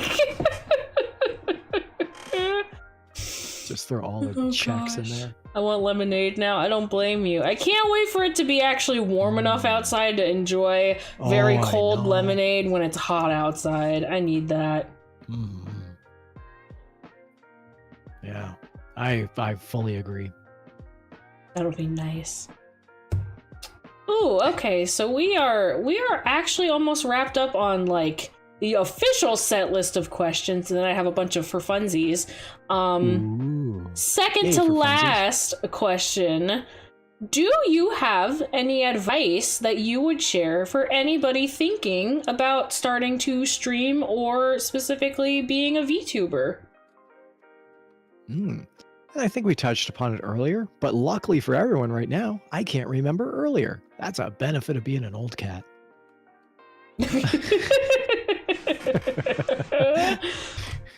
The memory goes every now and then. The advice that I would give to anyone wanting to get into streaming is, first of all, don't be afraid. Do not be shy. Don't be timid about putting yourself out there. You're gonna suck. And we all know that because we all sucked. And it's fun. It's part of the process. We all get to experience what it's like to dip our toes into the pool of being entertainers. And some of us have been entertainers before, and some of us have never been entertainers before, and it's all fun, but we've all been there. So, and even VTubing in general has only been around for about 5 years or so. So it's all new for everybody. So yeah, don't be afraid to dive in. Secondly, YouTube, for literally everything ever in life, will have a tutorial for anything you want. Do you want to learn about home plumbing? Go to YouTube. There's a tutorial. Do you want to learn how to be a VTuber? There's a tutorial. And that extends into whether you want to start off with just a PNG and be a PNG tuber, or whether you want to go my route and spend exorbitant amounts of money by contacting actual official manga artists in a language that you don't understand in a country that you'll never shake hands with. And you know what? It's all the exact same, because when it all boils down to it, the VTuber isn't the persona, it's you. You are the entertainer. Whatever you bring to the table, that's what people are going to show up and watch. So that's what I would really advise anyone wanting to get into streaming is just do it. Have fun. Learn from everyone else who has made their mistakes and who has shared their successes, and just get into it. Your computer might be crap. Your computer might be a supercomputer. Who knows? But as long as you're having fun doing what you want to do, then it really doesn't matter your experience level. Just get into it and have fun. That is some very good advice. Very, very good advice. Well, thank you. My original advice was, I hate you. Stay away from VTubing. You're my competition. I want to own this world. So I've had to revise it over the past couple of months. I'm now a little more accepting and tolerant with my leniency. I'm shit anyways, but I do my own things behind the scenes. Listen, it's not even about like if you are good at it or not. If you're having fun and enjoying yourself, then like you're having fun and you're enjoying yourself, and that's what matters. Doesn't matter if you're good or bad at it. I mean, right, case in point is this crime and punishment game I play. Literally no one on the internet plays this game. That didn't stop me from learning how to set it up, learning how to play it, talking to an audience of 0. I was having so much fun playing my favorite game. It didn't matter if no one else even knew about it. So yeah, just do your own thing behind the scenes. And if you want to go in front of the scenes, you can do that too. Yeah. And then from Indy, as someone who wants to be a VTuber, it's just my family would bonk me for doing it, so I'm really just scared about that, but I really want to do VTubing. I can sing, so I might just do karaoke. Honestly, Indy, again, you're at an age where once you are old enough to do your own thing, then just do whatever you want at that point. I know right now it's a little tough because, you know, family and whether or not they allow you to do certain things, blah, blah, blah, blah, blah. But the second that you are an adult and you get to make your own decisions on what you want to do and you can be in your own environment, then I would highly encourage that you at least try it out and see if you like it or not. If you don't, then it's not that big of a deal. You don't have to. And if you end up loving it, then, you know, maybe you found something that you'll enjoy for the rest of your time. Absolutely. And to go one step further, communication in any social experience, whether it's your family or strangers, is always a key element. So if you can actually talk to your family and say, listen, I really do want to be a VTuber. Let me show you what it's about. Let me show you some people who are doing VTubing. If you want to be on my stream with me, I would like that. And if you can help me manage or mod my community, you could try entering your family dynamic into such an area. And if you can't, as June just said, then just wait a little bit until you gain that autonomy and the independence, and then do it yourself. There's so many avenues and options open to a young streamer in waiting. Also, hi Geek-san, it's good to see you. Welcome in. Hello. But yeah, just figuring out logistics and stuff. It takes a bit, but I think it's worth it because you get to find something fun and enjoy it. And I kind of get the sense of how your family dynamic works, Indy, so I wouldn't blame you for just choosing to wait it out and wait until you can be just independent. So yeah, I get it. That's understandable too. Yeah. Absolutely.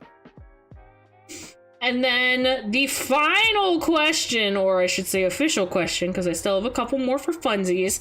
Not really so much of a question, but for the audience here, everybody who has enjoyed your interview, where can they find you? Well, I am on YouTube, and if you type in Tethercat channel, as I've done while ego searching, you'll actually come up with a few entries, because I'm apparently not unique. However, I am unique because all you got to do is look for an upside down blue cat. In fact, you could probably type in Crime and Punishment or Terraria or Grand Theft Auto, London 1969, any of the games I'm playing, and just look for a blue cat and you'll find me. I do have you tagged in the descriptions. Yeah, well, I'm also in the description. I'm also on Twitch, but I honestly have not been on Twitch in a little while, and it's somewhat related to their policies, amongst other things. So YouTube is really the place that you can find me streaming, or you can access me through Twitter, and I'm always friendly to chat it up with anyone who shows up. So what you're saying is you got bonked on Twitch recently. A little bit. I know your words. I know those, and I know that intent behind those words. There are lines, and then there's reading between the lines, and June is reading between the lines. That's the only time I ever read. Yeah. I'm a librarian. I'm required to read. I swear. Oh gosh. There you go. All right, we are now moving into the fun rapid fire questions. So doing our best to keep it short until the very last one, which we all know takes up quite a bit of time. For funsies. Well, I'm fearful. For funsies, what is your favorite game? Rummy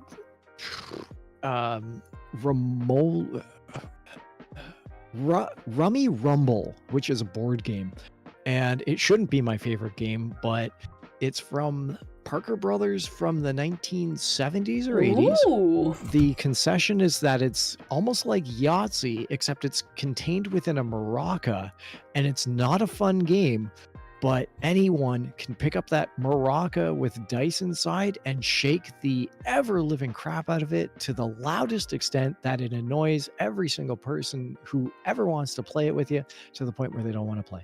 I've only played the game once, incidentally. And it's your But I can tell you that my experience playing it with family members made it my favorite game ever. Oh my gosh. Game is played once. Game is favorite game. And no one will ever play again. Oh my god. So yeah, keep an eye open for it in your discount thrift stores. Oh boy. The only place you'll ever find it. Alright. What is your favorite movie? Other than that, yeah, Crime and Punishment, when we've gone on about that.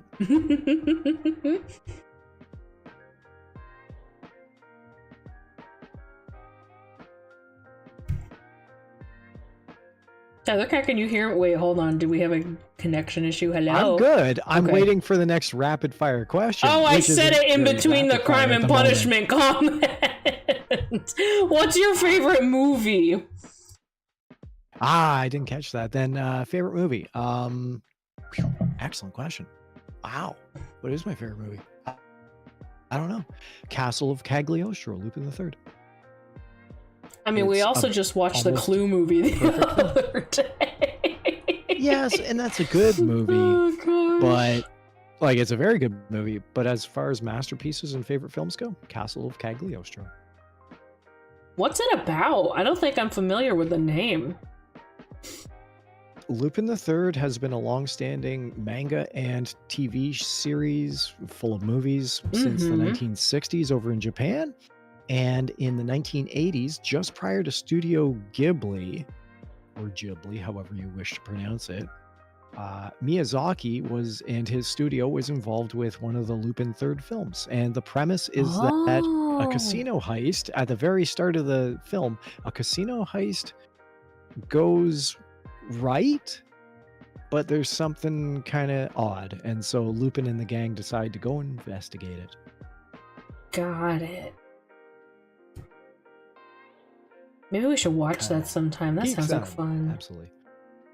Oh, it's an amazingly brilliant. It is one of my favorite Studio Ghibli films, and it's not even a Studio Ghibli film. It's fine. It still counts. It still counts. That's what I say. Absolutely. All right. Next question. What is your favorite food and drink? Tuna Helper au gratin. Oh, we were just talking about this the other day. Yes, correct. With crescent rolls, fresh oven-baked miniature crescent rolls filled with salted butter. That is, bar none, my favorite food. I don't know if anyone outside of Canada has tuna helper, let alone the au gratin or, as translated, cheese flavor. But it is just an absolute palatable sensation. As far as favorite drink goes, I mean, you are a coffee man. You were drinking coffee before this. Oh, I do enjoy me a good coffee, but that, I think coffee is restricted to a good coffee shop, a custom in-house roaster of coffee. That's and fair. For that, blends vary. That doesn't necessarily. That's the thing, is if you're drinking milk all the time, regardless of different brands of milk, is milk still your favorite drink? Sometimes not. I drink a lot of coffee and good coffee, but I think my favorite drink of all time is crystal clear cream soda. Cream soda that is not pink or red. So I think that is my favorite drink. That's a good choice. Also, were you trying to dig into me with that milk comment? I see how it is. No. I honestly had no idea. I fucking love drinking milk. I love drinking milk. I don't care if it pisses other people off. I love drinking milk. I don't give a shit. I do enjoy milk, and I enjoy skim or 1%. You like the thin milk? Yep, I like the thin milk. And here's something else: is that in my college days, where all I was cooking was macaroni and cheese, that being the recipe, I learned that if you get a bowl of cereal, whether this is a bowl of Shreddies, a bowl of Cheerios, a bowl of whatever it is, you don't need milk to enjoy the true flavor. All you need to do is boil a kettle and pour boiling hot water into a bowl of cereal. And that will give you the full taste of that cereal. I asked for your favorite food, not your hot take. That is absolutely fucking atrocious. I cannot believe you would come onto this show and suggest to my viewers that in order to enjoy their cereal to the fullest, they should not be eating it with milk. No, not even 1% or skim milk. Boiling hot fucking water. Do you know how seeing you sound right now. I cannot believe I have invited you onto my platform. This is insanity. This is disgusting. This is wrong. I discredit everything that you have said so far. This is atrocious. Anyone who is still watching will be leaving by the drones. There's no way! When you add milk, you get a benefit. You get the taste of milk, the flavor of milk, the consistency, the sugar factor of milk. But that's not the true 100% flavor of the original. Oh, you're saying I'm getting the good ending and not the true ending. I see how it is. Yes, in a nutshell, that's exactly. I hate that. I hate that. You know what? I've always loved doing the good route and nothing else. It's fine. It's fine. It's fine. Yeah, you live your life. Millions are satisfied. Absolutely. But you live your life that way. The only ones who truly taste Honey Nut Cheerios are the factory taste testers and me. It's horrible. Absolutely terrible. Oh, it's so good. Absolutely horrible. I can't stand it. You want a hot take about cereal? One of my favorite cereals. No. Don't you start now. Oh, no, I'll start now. Shreddies with raisins. It was released as a limited pilot project box in the 90s, and no one bought it. No one ate it. I love that. Shreddies with raisins. Do I even know what you're talking about when you say Shreddies? I need to make sure. Little tiny square shredded wheat things, very thin wafer-esque squares with sometimes a little bit of sugar on the inside. Okay, so it's sort of like Life cereal. Yeah, yep, okay. Sort of. Okay. Life has a lot more sugar. Life is like sugar squares. Yeah. Shreddies are less sugar. Okay. Anyway. I don't want to hear any more about this man and how he eats his cereal. What's your favorite color? Orange. Oh gosh, orange. Orange is a good color. Yep. I love orange. Orange is a good color.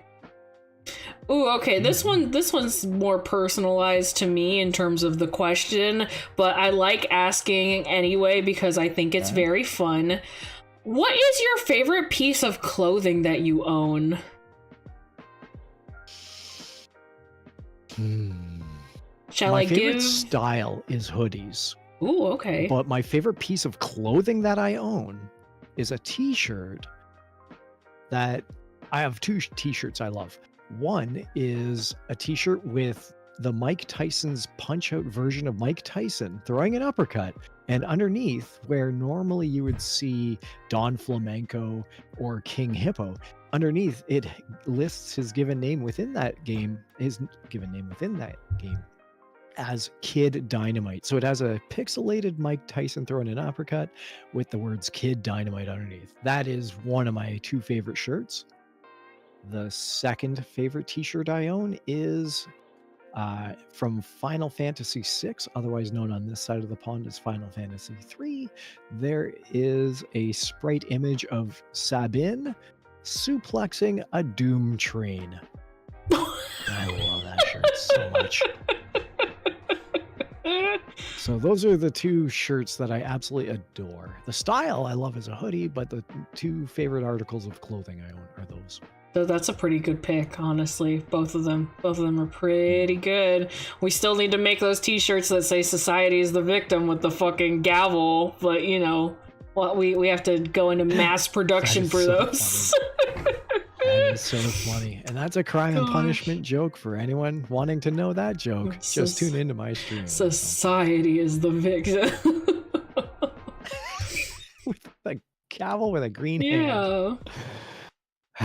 I think I've actually already told you what my favorite article of clothing is that I own. I have the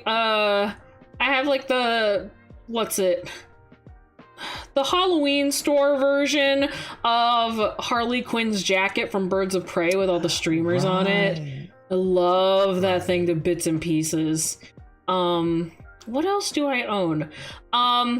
For one of the first conventions I got to go to, I had told Koumori that I wanted to dress up as a specific character and cosplay, and she actually helped me make the cosplay. Like, she bought a plain t-shirt and did the whole design on it herself, and like helped me find a jacket and make the pins so that I had like a homemade costume of Amanda, the daughter from Dream Daddy, and I went through the convention center as Amanda, which was so sweet. I still have pictures from it. So I still have the shirt. I don't think I have the jacket anymore.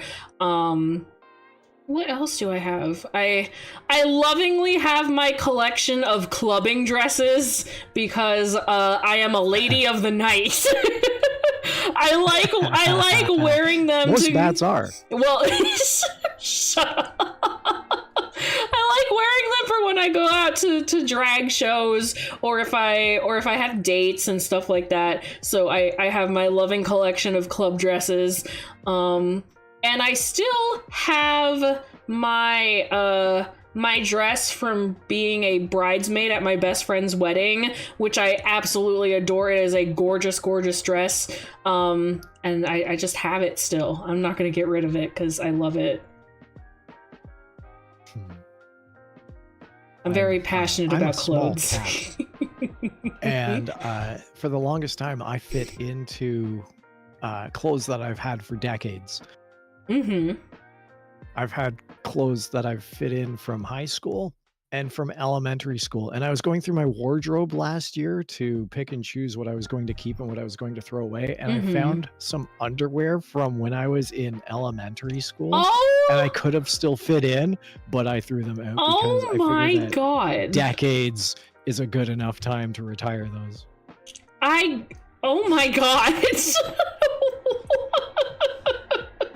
That is absolutely wild to me. You seriously have not grown that much within that whole span of time? Yeah, I've grown. But still. And part of it was just, why am I still carrying this around? Yeah, this little abject horror because it was in a box that I hadn't looked in decades. Yeah.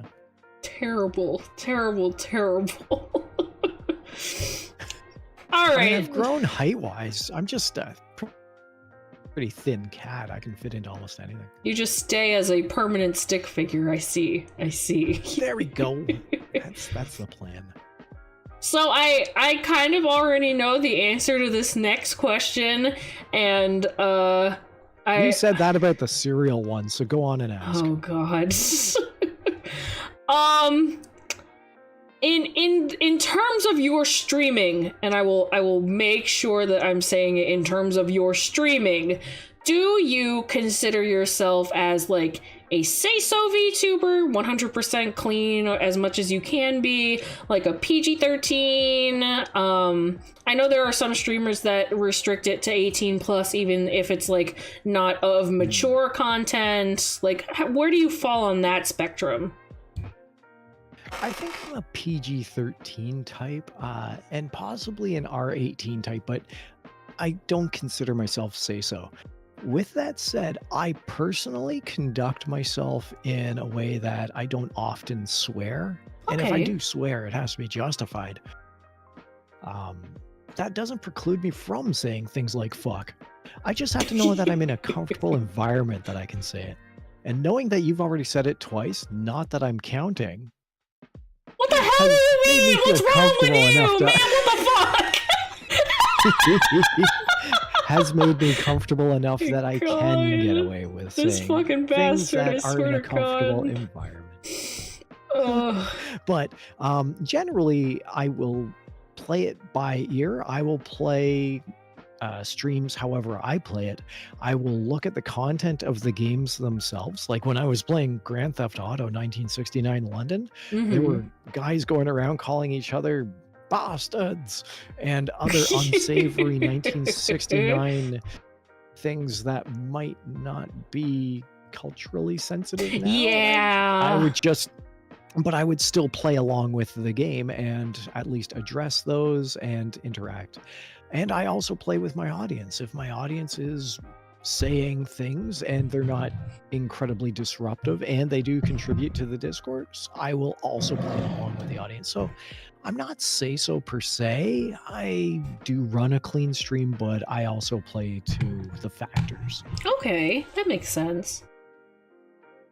Yeah, and actually Geeks On brings up an excellent point, which I've brought up previously, which is not being monetized, not having a low viewer count, and not really being on anyone's radar. I can get away with a lot more as the independent than I would be under a heavier restrictive load. Yeah, nobody's really counting in that sense. My God, I cannot believe you. Anyway, do you prefer coffee or tea? Coffee. Yeah. But I have to say that one of my comfort foods involves orange pico tea as well as cinnamon toast. Oh, that's lovely. It's a hand-me-down from family, and I've just carried it with me throughout the decades. Yeah. I was going to say I've always known you as a coffee man, but, you know, I think that comes associated with your work and your climate. It's kind of hard to survive without coffee, honestly. I love the taste of coffee. It took me a long time to get used to the taste of black coffee. Part of it is climate, part of it is culture. It's a social element to hit up a coffee shop, you know, all the things associated with it. But as far as having a vice goes, as far as having a crippling wallet destroying vice, I think that just having a coffee now and then is the cleanest that any individual can survive in the society. Yeah. I would rather you be addicted to coffee than addicted to anything else. Pretty much. And I've also played it up to where I'm in a coffee shop with an extraordinarily long lineup, or there's some sort of problem happening with the machines, or maybe there's a power outage, and I'm at the back of a 30-person lineup yelling, well, it's a good thing we're not all addicted to the substance, which really makes everyone angry because they tend to forget that it's a shop selling a drug. Caffeine. And they're all in withdrawal currently, sitting in a line, waiting in their withdrawal, pissed off that this guy is trying to make light of it. Feet twitching. Totally. Yep. It'll love me. Next question then. Are you a morning or a night person? Neither, but I am not a late night person. I can wake up at the crack of dawn. I can stay up till midnight, but I cannot wake up at midnight and do an overnight session of anything. I could in my youth. I can't now. I'm not even that old, and I don't even want to do that shit. There ain't no way. No, not now, not ever. I don't know. You're a fruit bat. Well, I mean, I guess I can't say shit because every now and again I'll be working on like a cover song, or I'll be working on a project for streaming, and I'm like, you know what? Who needs sleep? Sleep is overrated. I want to get this done. I want to work on it. Sure. But that's a every now and then. That's not a, you know what I really like doing is staying up until the wee hours of the morning and then having the rising sun blind me in the eyes. Yeah, and then have to go work for 6 to 8 hours. No, thank you. Ooh, I do not know the answer to this next question. Do you prefer... Truck. No, it's no! Do you prefer chocolate or vanilla? I think just taken as is, I love vanilla.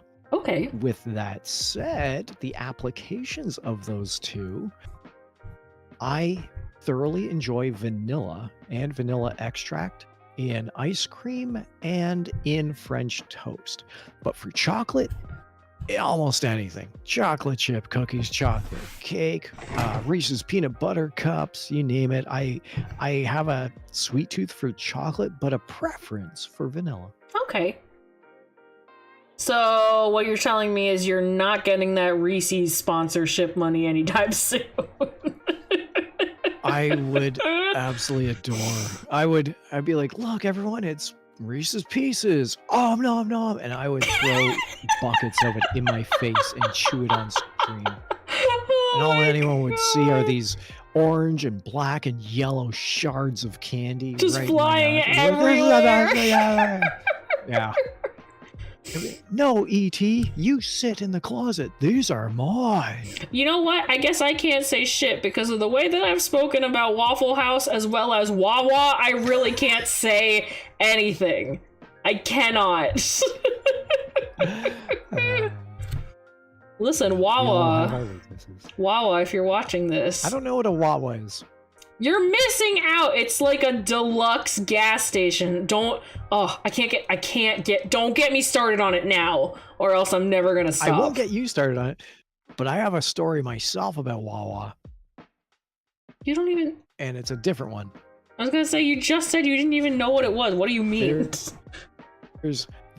There's a location in Canada. There's a location north of Toronto, far, far, far north of Toronto, just on the cusp of where the trees stop. It's on the tree line of the Arctic.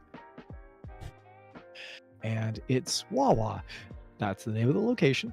And my Papa Cat, when I was growing up, Papa Cat warned me. I said, do you have any advice for me, Daddy? And Papa Cat told me, never go to Wawa. That was his advice. I could have had, when you're shaving, you should always go in one direction. No, nothing. His advice to me was never go to Wawa.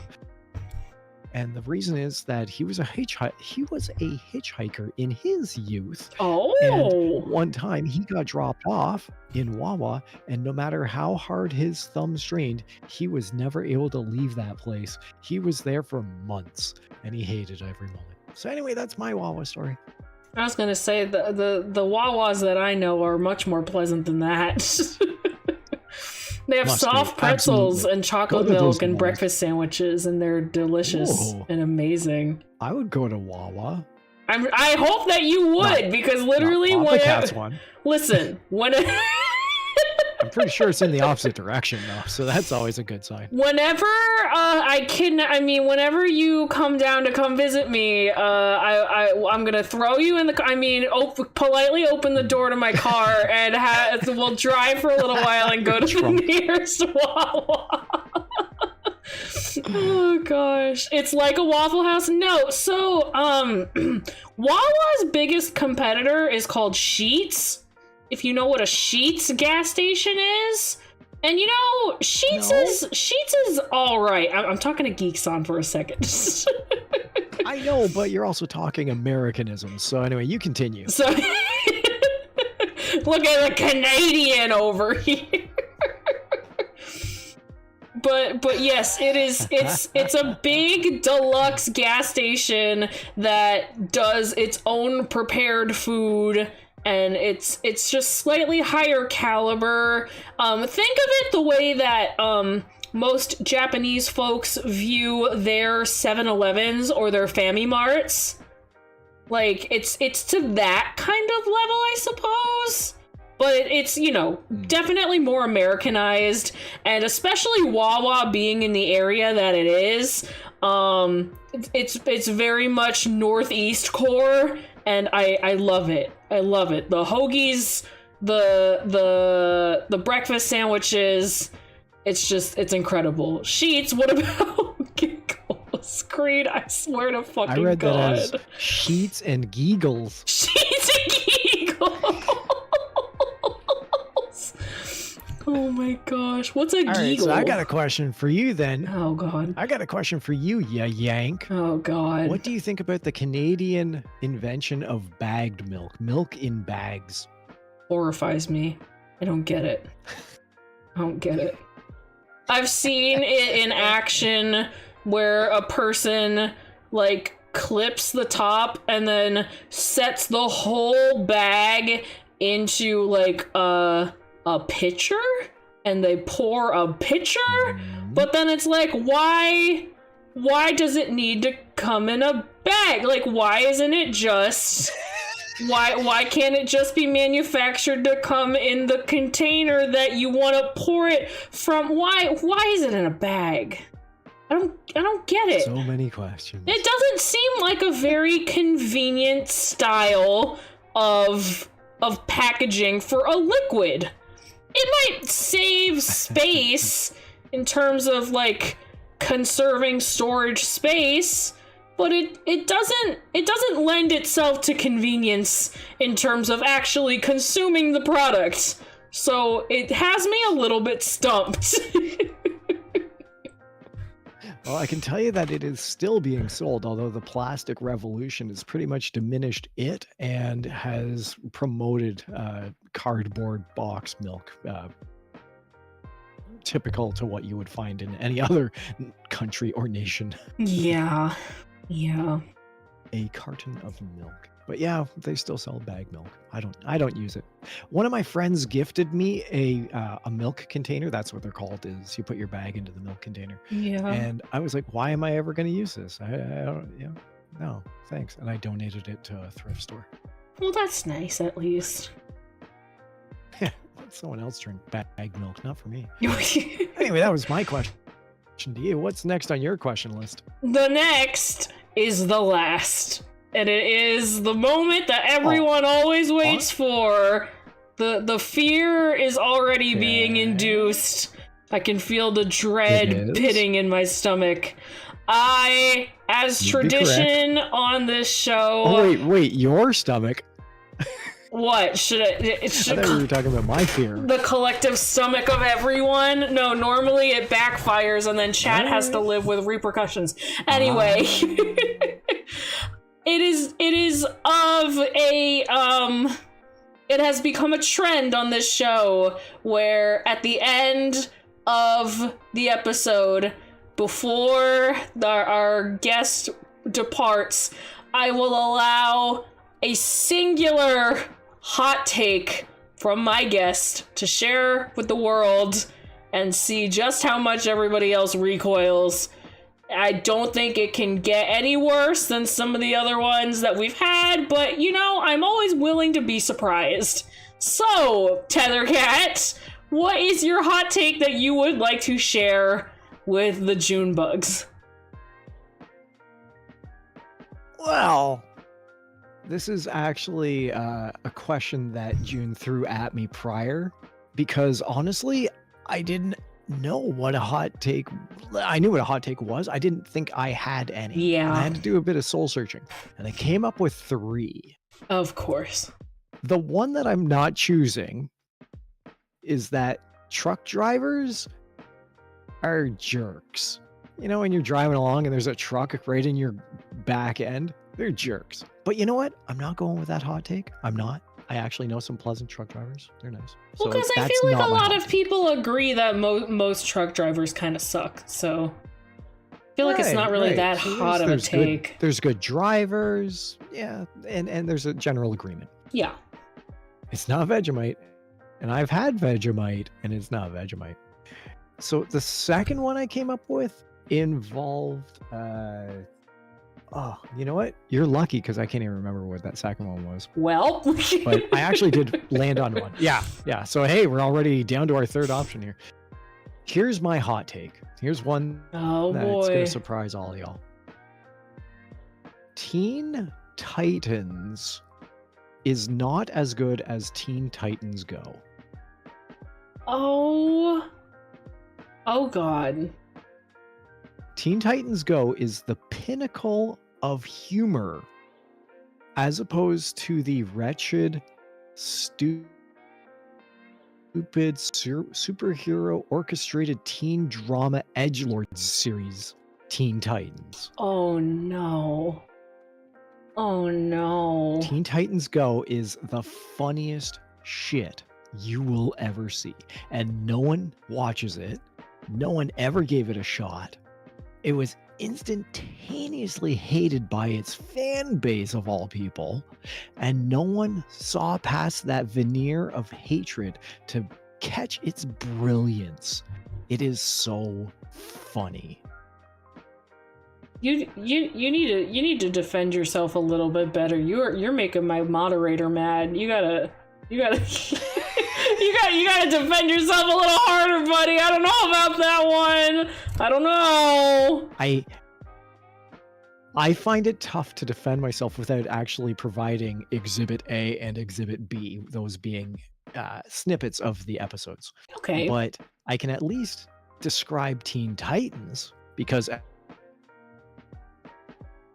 everyone has viewed that, and it was revered for its time as, hey, look, you got a whole bunch of teenagers. They're kind of coming into age. They're coming into superpowers. They're exploring relationships. They're exploring their personalities. They're superheroes or villains. It's the exact same formula that you've seen in Buffy the Vampire Slayer, in 90210 and Dawson's Creek. You've seen this formula tied and true. They just slapped it into a cartoon with some villainy and some heroism.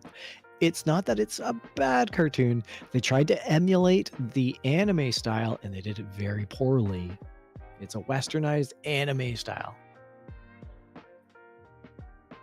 There are hot takes, then there's throwing the take in the cartoon. That's me. I've never heard the voices of Teen Titans before said series in the style of anime to boot. So Teen Titans was okay. It was passable. To its demographic, it was like a godsend. Oh my God. Can you imagine that? This is the best show ever. But it actually wasn't all that great. And it got canceled after like 5 seasons. Glory be. But they revived it with Teen Titans Go. And it is pure meme content.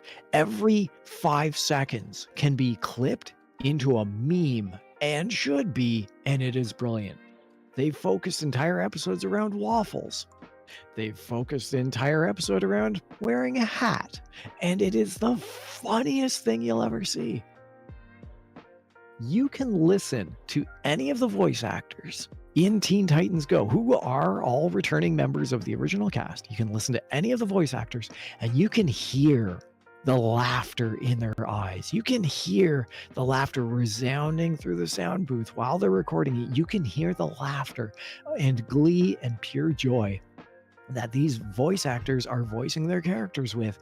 And you know that it's a passion project full of love. Even after the initial first season, where they started receiving the unneeded hatred from the fan base, they were having a blast. On season 2, they were having a blast. On season 3, during any of the movies, they were laughing so hard. And every piece of content from Teen Titans Go is an absolute gem, unappreciated by the fans who should absolutely be absorbing that content. There's my hot take. Damn, man. Really went off. So I'm curious, June, and I'm curious, June Bugs. What are your reactions to my hot take? Is Teen Titans Go better or worse than Teen Titans? I don't think I've actually seen enough Teen Titans Go to formally have an opinion, but I think my one educated, deduction from all of that, though, is if it were the other way around, if it had started as very comedic and then got rebooted into being something much darker, I honestly think it would have gotten even more hate. Being like, you sucked the life out of this show. It used to be so fun and so carefree, and we loved seeing these characters have a good time, and now they're like all edgelords and stupid, and we don't like it, blah, blah, blah, blah, blah. So honestly, considering the fact that they went from having that very serious storyline where it was very much focused on like villain hero dynamics, and to now be able to let loose and for them to have a good time and be comedic, I think I'm more willing to give it a shot than if it were the other way around. And a prime example of that is shipping relationships. You spent seasons wondering if Beast Boy was ever going to hook up with Raven. Do they like each other? Do they not? Look at the dramatic tension. Oh no, Terra's been introduced. Is Beast Boy going to connect with Terra? What's her secret of dark past? Teen Titans Go forgoes all of that. At the start, Beast Boy walks in, he's like, hey mama, and Raven's like, I don't like you. And then eventually they either do or don't like each other, but there's always a comedic pie in the face, and it's just played pure comedic wise. No one really cares about canon or plot in the entire episodes, and it's just so wonderful and refreshing. That no one is needs pretty the nice, excessive drama when they're faced with yuck humor. Hey JK, hey JK, KJ, hey. Oh, hi JK, welcome in. We're talking about how I love Teen Titans Go and the universe does not. Yeah, no. I'm reading Geek Son's comment here. It's easier to make meme-worthy material, though, than it is to teach everyday life lessons through anime, which requires good writing. That does make sense. I don't want to perceive that as, oh, they're taking the easier way out. But honestly, you know, considering that they already previously went through and did all of that, like, intensive writing to teach, like, life lessons and to have that very serious dynamic and conversations, to now be able to kick back, relax, and just do things for fun, like, that's a good thing. We should be happy that that's the thing that they have settled upon. Absolutely. And it's not like they rebooted the series, although there was an establishment of, wait, Beast Boy doesn't like anyone? Oh, wait, he's going to like Raven or some such. It's definitely more of a spiritual successor slash revisitation of the characters and the dynamics, but definitely thrown into a cartoon meme-esque world. Yeah. Teen Titans, the first one, was funny and it had humorous elements. Granted, it was a cartoon and its demographic was for teenagers, but Teen Titans Go is like a non-stop laugh fest. It is like, you may have had a funny ingredient in the original Teen Titans cartoon, but Teen Titans Go is the full recipe where the entire output is funny. Like all the ingredients are funny. I see. I don't know, I feel like, at least from a very personal note, I much prefer when my media only has like a tiny sliver of funny, where whether it leans more into ultra serious stuff, where like one of my favorite animes and mangas of all time is Beastars. I love Beastars so much. Or The Ancient Magus Bride. They just have very small moments of just pure, like, stupid fun. Like, there's a funny situational thing, ha ha ha. Or if it's like much more on the sincere side, like I love Koumori Can't Communicate, because there are very funny instances, but for the most part, it's just, it's more on the sugar sweet, very sincere, just feel good side, versus like having something that's purely comedy. But I will say, I do really love the bookseller Honda-san, because that's just, it's pure stupid. There's nothing that makes sense in that, and that's fine. I love it. It's just funny. And if we can return back to Serial, what you've described with just having a small element of comedy within your other forms of media is almost like having just a little bit of Shreddies in some life cereal. What I'm describing Teen Titans Go is Lucky Charms. It is just cross-Dakota sugar bombs. It is nothing but pure 100% concentrated energy, excitement, and stupidity. And it is beautiful for what it is. Yeah, that sounds about right. I have a controversial meme from the OG series, but that might be too spicy to say here. It might be too spicy. Do not make me bonk you. I am watching you. Ancient Magus Bride made me You didn't like Ancient Magus Bride, JK? What? That is like my favorite anime. And I'm so excited that they're making more. But I am kind of mad at the studio because of AI stuff, and then neither here nor there. But yeah. You know what? In a similar vein, I really enjoyed Holo and Spice. Ooh. That was such a wonderful, soft, heartwarming trade commerce anime and manga. And it really was just heartwarming, touching, relevant until the whole GameStop thing happened a few years ago and stonks were high. Yeah. And one of the episodes involves Lawrence trading and doing the exact same thing that GameStop was doing with the others. And he was the bad guy if you were to put that one-to-one he was doing to the village and gaining the profit the way that everyone on the internet was recoiling against. And now it's really tough going back to Holo and Spice Spice and Wolf when you're looking at the GameStop incident. Yeah, that GameStop incident was freaking something. It really was. Also, JK, I am so curious. I need to pry this out of you. So you did enjoy it, but it made you uncomfortable? Well, I mean, to be fair, there are moments in The Ancient Magus Bride that I have to look away from or that I cringe away from. The whole thing with the Island of Cats and that storyline, and then also the whole Igor thing. Oh, that made me recoil. That was tough. But the storyline as a whole, and I will say, out of any anime that I've watched, it does have my favorite visuals. Whenever they show any scenes of just the house and the gardens and the greenhouse and they're walking in the town, like, it's so gorgeous. It has such a soft spot in my heart. I can't help it. I just love it so much.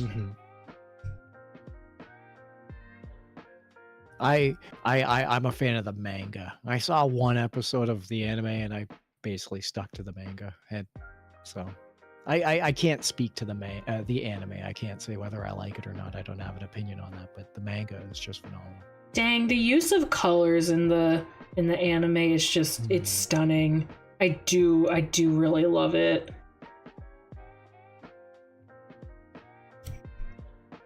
High Guardian Spice, I'm sure it was a Western cartoon, though, if I'm mistaken. I can't recall High Guardian or High Guardian Spice, if that's your hot take.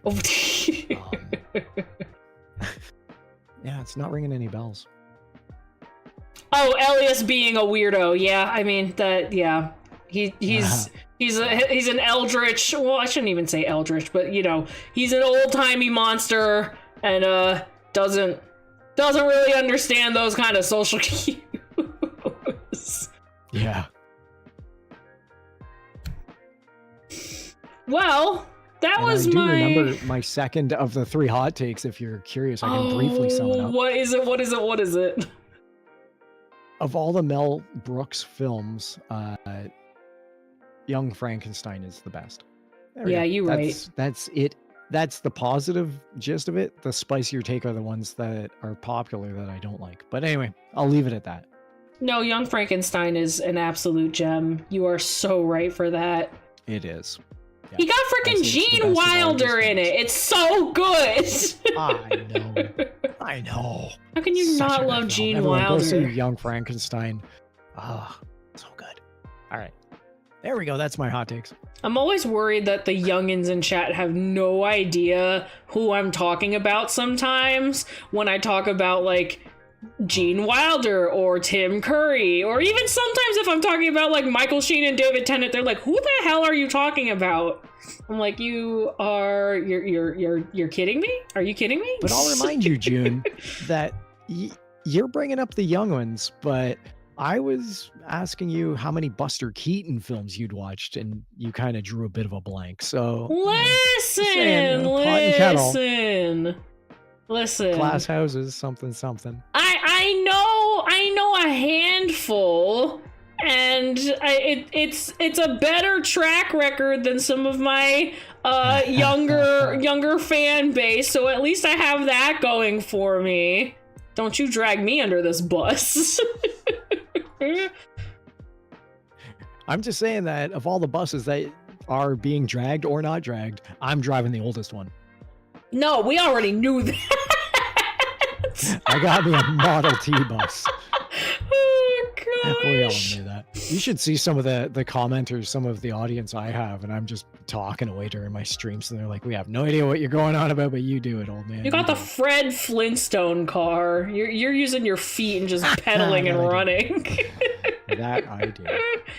Well, that is my exhaustive list of questions. I have no other things in terms of interview questions, and we kept it loose. We kept it somewhat to schedule, but it's a talk show. We do what we want. It's fine. I'd say so, and that was really fun having both the scripted questions as well as the rapid fire at the end. I like that. Yeah, and me yelling at you about cereal. Which seems to be more of a hot take than the Teen Titans issue. Who knew? Well, listen, Teen Titans, whether you watch it or not, can be slightly more niche. Fucking everybody eats cereal, and that is a horrible take. I cannot believe you. Horrible. It's always the food. Oatmeal, which is just boiling oats in water. I like eating oatmeal, but then putting in Coffee Mate into the oatmeal mix as my sugar substitute. I mean, to be fair, I normally use brown sugar and milk, but I guess you could shortcut it and use Coffee Mate. Pretty much the same thing. Yep. Total shortcut. Slightly more cursed, but yeah, you can do that. That is something that you can do. It's like when people make boxed cake mix with mayonnaise. That is a thing you can do. Oh. I am judging you for it. No. Well, listen, it has the eggs, it has the fat, it has like the oil. Like, it makes sense if you break it down into its base components. People can do that, but I'm not saying it's good. No. I would not recommend it. No, why is this the thing that you're most offended by? And the 10th would be dead. Out of anything that you could be offended by now, it's me bringing up putting mayonnaise in cake mix. I see how it is. I'm gonna have to take up drinking so I can throw that out of my mind. You're gonna start drinking just because I bring this up. Oh no! What have you done to me? Oh my god! Well, anyway, where did it all go wrong? Thank you guys so much for joining the stream today. No. Oh gosh! I need to. So shattered. Oh no. Literally, out of anything that you could be this upset over, it's a passing comment I make in order to end the stream. No, it's fine. No, it's totally fine. I eat rice porridge when I'm sick, plain boiled rice and stream soup. Ever. No, I get it, Mini-Me. Let's end it on a good note. What good note can we end? Apologize to everyone in chat who had to listen to that. What? You're mad at me now on my stream? No, I'm not mad at you. I'm apologizing for humanity. Oh my god. Oh no. Now all the oh god, we got what's JK, what is this? Here's a question. There's anime with a spiky-haired kid who uses jutsu and has a demon inside. His teacher has white hair and draws power from his vision. He has two other fellow students. One is an emo kid with black hair. The other's a sassy girl. Tell me, my fellow weebs and weeblets. Weebs and weeblets! I'm not even answering your question. You said weebs and weeblets. Oh my god. Yeah, I think we should get out of here. Tethercat, thank you so much for joining me for the stream. Again... Thanks for having me, June. Thanks for having me, June Bugs. Again, if you guys want to go watch some more Tethercat, I have linked his channel in the description. You guys can go join in and watch some more Crime and Punishment, some Terraria, some super classic GTA in London. I demand answers, you shall get none. Tethercat, do you have any closing words before the stream ends? Greetings and salutations. This isn't my stream, this is my luggage. I can't fucking stand you, you bastard. Oh god, okay, well, I will be streaming again on Wednesday for Valentine's Day. It will be at 4 p.m. Eastern Time. We are going to be reviewing all of your guys' dating applications. If you are 18 and older, please go into the community tab and fill out the application. It is just for shits and giggles. We're going to have a good time on Wednesday reading through those and seeing what all your guys' answers are to that. But until then, I hope you have a wonderful rest of your day, your morning, your afternoon, your evening, whatever it might be, wherever you are. And I will see you guys again on Wednesday. Make sure to check out Tethercat in your off time. And I will also be floating around on the Discord server if you want to hang out. Tethercat, you want to say bye? Yeah. Yay. I want to say bye-bye. Thanks, everyone. Thanks, Junebugs. Thanks, everyone. Thanks, June. Bye, everybody. We'll see you later. Bye-bye. Bye-bye. Bye-bye. Bye-bye.